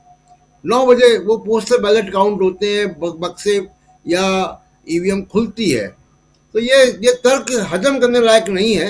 बात वही है कि हेडलाइन ना बने, और ये दुबई से आ रहा है सारा कुछ, यहाँ पे दुबई से आ रहा है सारा कुछ, ये भी एक इशारा, बहुत वाजिब जायज इशारा दिखाई देता है। डॉक्टर दीपक पासपोर्ट जी कुछ जोड़ना चाहेंगे आप इसमें? नहीं, ज्यादातर चीजें तो ये हो चुकी हैं। मैं केवल ये कह रहा था कि जो कमलनाथ का जो मैसेज है वो बड़ा महत्वपूर्ण है। देखिए, उत्तर प्रदेश में क्या हुआ था, उत्तर प्रदेश में जो समाजवादी पार्टी है वो सोई हुई थी, और आखिरी 2-3 दिनों में इतने सारे मामले जो है ईवीएम मशीन के ट्रांसपोर्ट की और बाकी चीजें हुई थी, लेकिन तब तक काफी देर हो चुकी थी। इसीलिए जिस समय उत्तर प्रदेश के नतीजे आए थे, देखिए कितने चौंकाने वाले थे। मतलब जिस लखीमपुर खीरी में किसानों को थार से कुचल कर मार डाला गया, वहां भी भारतीय जनता पार्टी जीत रही है। हाथरस में, उन्नाव में, जिन जगहों पे जघन्य दुष्कर्म हुए थे, वहां भी बीजेपी जीतती आ रही थी। तो ये बड़ा अच्छा है कि अलर्ट जो जारी किया है इन्होंने, कमलनाथ ने, ये बाकी अन्य राज्यों के कांग्रेस को भी ये मैसेज जाना चाहिए, और अगर नहीं गया है तो ये उन्हें समझ लेना चाहिए। वहां पर तैनात रहना जो है सबसे महत्वपूर्ण है। इसके पीछे यही है कि मतलब जिसको कहते हैं कि साइकोलॉजिकल गेम खेला जा रहा था, कि कह दिया जाए कि भाई एक तरह से बीजेपी तो जीत रही है तो आप न जाइए, या जाते भी है तो एक औपचारिकता कीजिए, उसके बाद आप चले जाइए। अब जो है कांग्रेस के कार्यकर्ताओं के पास बड़ा स्पष्ट मैसेज जा रहा है, और वो निश्चित रूप से वो हो रहा है। अंतिम बात के लिए कहूंगा कि जिस तरीके से हम एग्जिट जो पोल्स देख रहे हैं, इतना उनमें अंतर है, तो मुझे तो बस वही एक थोड़ा सा एक छोटी सी कहावत याद आ रही कि एक ने कही दूजे ने मानी और नानक कहे दोनों ही ज्ञानी। तो मुझे लगता है कि 3 तारीख को जो है पता चल जाएगा कि वास्तविक रूप से ज्ञानी कौन है और किन लोगों ने इस कॉन्स्पिरेंसी में शामिल होकर जो है सरकार का साथ दिया था। वो मीडिया हाउस जो है वो भी बेनकाब हो जाएंगे 3 तारीख को। राजीव जी। जी, एक सवाल है, हमारे एक साथी पूछ रहे हैं कि ओम प्रकाश तिवारी जी हैं, कह रहे हैं कि राजीव जी क्या 3 दिसंबर को मतगणना होगी? अमलेंदु उपाध्याय जी, 3 दिसंबर को सुबह 6 बजे से हम मतगणना का इंतजार कर रहे हैं और अब अभी तो लाइन से बाहर निकल चुका है मिजोरम, और भी राज्य निकलने की उम्मीद है क्या? नहीं, मुझे लगता है कि 3 तारीख को मतगणना तो होगी, ऐसा नहीं है कि 3 को मतगणना नहीं होगी। क्योंकि अगर 3 को मतगणना नहीं होगी फिर तो ये स्पष्ट संदेश चला जाएगा पूरे देश भर में कि मतलब झोला उठाने की तैयारी हो गई है। तो ये संदेश भी ना जाने पाए कि झोला उठाने की तैयारी हो गई है, तो इसलिए मतगणना तो होगी। लेकिन राजीव जी, मुझे लगता है कि मध्य प्रदेश में खास तौर से जो है वो ज्यादा गड़बड़ियां कराई जाएंगी। मैं 2-3 चीजें मध्य प्रदेश को लेकर खास तौर से कहना चाहूंगा, ध्यान देना चाहूंगा आपका। देखिए, मध्य प्रदेश में लेकर के एक तो प्रधानमंत्री ने जो बातें की थी वो तो की ही थी। भारतीय जनता पार्टी के इस समय मौजूदा विधायक हैं एक नारायण त्रिपाठी, हालांकि उन्होंने अपनी अलग पार्टी बना ली है। उन्होंने चुनाव से पहले चुनाव आयोग को लिखा कि मतपत्रों की में हेराफेरी होगी और इसके लिए चुनाव आयोग सतर्क रहे, इसकी व्यवस्था करे। मतपत्रों की हेराफेरी को ही लेकर के बालाघाट से वीडियो आ गया जहां तहसीलदार और एसडीएम को निलंबित करना पड़ा। तो मतपत्रों से सबसे ज्यादा गड़बड़ी होगी, ये चीजें पहले से सामने आ रही है, वो चीजें वीडियो सामने आ चुके हैं। जिलाधिकारी के ऊपर आरोप है, जिलाधिकारी को सस्पेंड क्यों नहीं किया गया, रिटर्निंग अफसर जो क्यों नहीं बदला गया, ये सारे सवाल वहां है। प्रधानमंत्री ने जो वहां से कहा था कि कांग्रेस डरा रही है अधिकारियों को, प्रधानमंत्री ने असल में खुद डराया था अधिकारियों को और ये संदेश दिया था कि हम केंद्र में बैठे हुए हैं तो हम जिस तरीके से चाहेंगे उस तरीके से करेंगे। तो ये डर का माहौल जो वो पैदा करने की कोशिशें वहां से की गई हैं। तो यहाँ जो है, चूंकि वहां सरकार भारतीय जनता पार्टी की है, इसलिए वहां करना आसान होगा। तो इसलिए वहां से ज्यादा जो है ये दिखाया जा रहा है कि देखिए किसी तरीके से मोदी जी को बचाना है और ये बताना है कि साहब 5 राज्यों में जीरो नहीं हुआ है। और राहुल गांधी जी कह रहे थे कि हम 5-0 मतलब हम 5 राज्य जीत रहे हैं, तो राहुल गांधी जी वो गलत साबित हुए और प्रधानमंत्री का जो है वो अभी बचा हुआ है मध्य प्रदेश में, उन्होंने बचा लिया जाकर के आखिर में। ये बताने के लिए सारी चीजें की जा रही है। दूसरा, कि डिमोरलाइज किया जाए कांग्रेस के लोगों को, अपने लोगों का मोरल जो है वो बूस्ट किया जाए, इसके जरिए जो है ये साधने की कोशिशें की गई हैं। अब ये कितना कर पाते हैं कितना नहीं कर पाते हैं वो अलग का मसला है। मुझे लगता है कि कमलनाथ ने जिस तरीके से वीडियो जारी किया है और अपने लोगों को जो संदेश पहुंचाया है, कांग्रेस का कार्यकर्ता भी एक एक वोट के लिए वहां लड़ाई अब करेगा और मुझे लगता है ये करनी चाहिए, क्योंकि एक एक वोट की लड़ाई जब होगी तभी जाकर के सब चीजें सामने आएंगी। हालांकि प्रशासन है अब उन्हीं के हाथ में, जिसके हाथ में है, लेकिन मुझे लगता है कि उसके बावजूद मतलब जो इंतजाम किए गए हैं वोटिंग के बाद भी वो शायद नाकाफी रहे अभी। इसलिए भारतीय जनता पार्टी के मन में अभी भी जो है संशय काफी ज्यादा बना हुआ है। राजीव जी, जनता पार्टी के अंदर एक संशय बरकरार है और इस बीच चुनाव आयोग ने प्रेस रिलीज जारी करके इस बात को यहां रख दिया है कि हम क्यों कर रहे हैं। लिख रहे हैं कि the commission has received several representations, ये देख लीजिए स्क्रीन पे, फ्रॉम वेरियस क्वार्टर्स। ये 3rd नंबर जो है वो इम्पॉर्टेंट है इसमें, और कि इस डेट को चेंज किया जाए और 3 दिसंबर की जगह, संडे की जगह किसी सप्ताह के किसी दूसरे दिन लेकर आया जाए। और इस ग्राउंड पर 3 दिसंबर चूंकि संडे है और इसलिए मिजोरम के लोगों के लिए संडे जो है special significance for the people of Mizoram, ये लिखा जा रहा है। और इसीलिए इसको हम संडे की जगह 4थे नंबर में आ रहा है कि हम मंडे को कर रहे हैं, यानी कि 4 दिसंबर को कर रहे हैं। कमीशन ने कंसीडर किया है और ये कि अब 3 दिसंबर को काउंटिंग की जगह 4 दिसंबर को काउंटिंग करेंगे। ये प्रेस रिलीज, आप प्रेस नोट देख रहे हैं जो इलेक्शन कमीशन की तरफ से जारी किया गया है। Change of schedule for general election to the legislative assembly of Mizoram के रिगार्डिंग में ये प्रेस रिलीज आपके सामने हम पेश कर रहे हैं जो हमको प्राप्त हुआ है इलेक्शन कमीशन की तरफ से।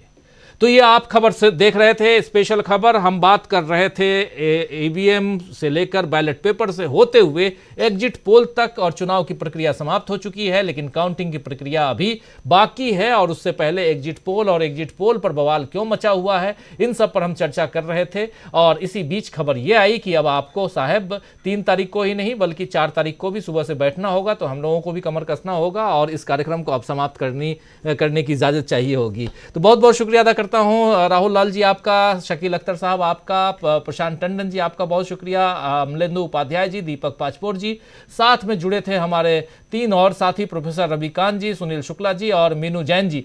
आप सबको बहुत बहुत शुक्रिया, बहुत धन्यवाद कि इस कार्यक्रम में आप लोगों ने हिस्सा लिया। और आप तमाम साथी जो हमारे साथ बने हुए लगातार अपनी बात, अपने विचारों को रख रहे हैं और सब लिख रहे हैं। एन आउटलुक का लिखना सजग रहना होगा लोकतंत्र के हित में। विमल कुमार जी हमारे साथ बने हुए हैं, हमारे साथ किरण जक्कनवार साहब हैं हमारे साथ में बने हुए। कोरोना में चुनाव प्रचार चल रहा था जी। राजकुमारी सैनी जी शुभ रात्रि कह रही है। देवेंद्र चटर्जी जी भी हमारे साथ बने हुए हैं। यासीन अंसारी हैं और अरुण कुमार सिंह साहब हैं। आपका लाइव प्रोग्राम बड़े पर्दे पर कब तक चलेगा, बड़े पर्दे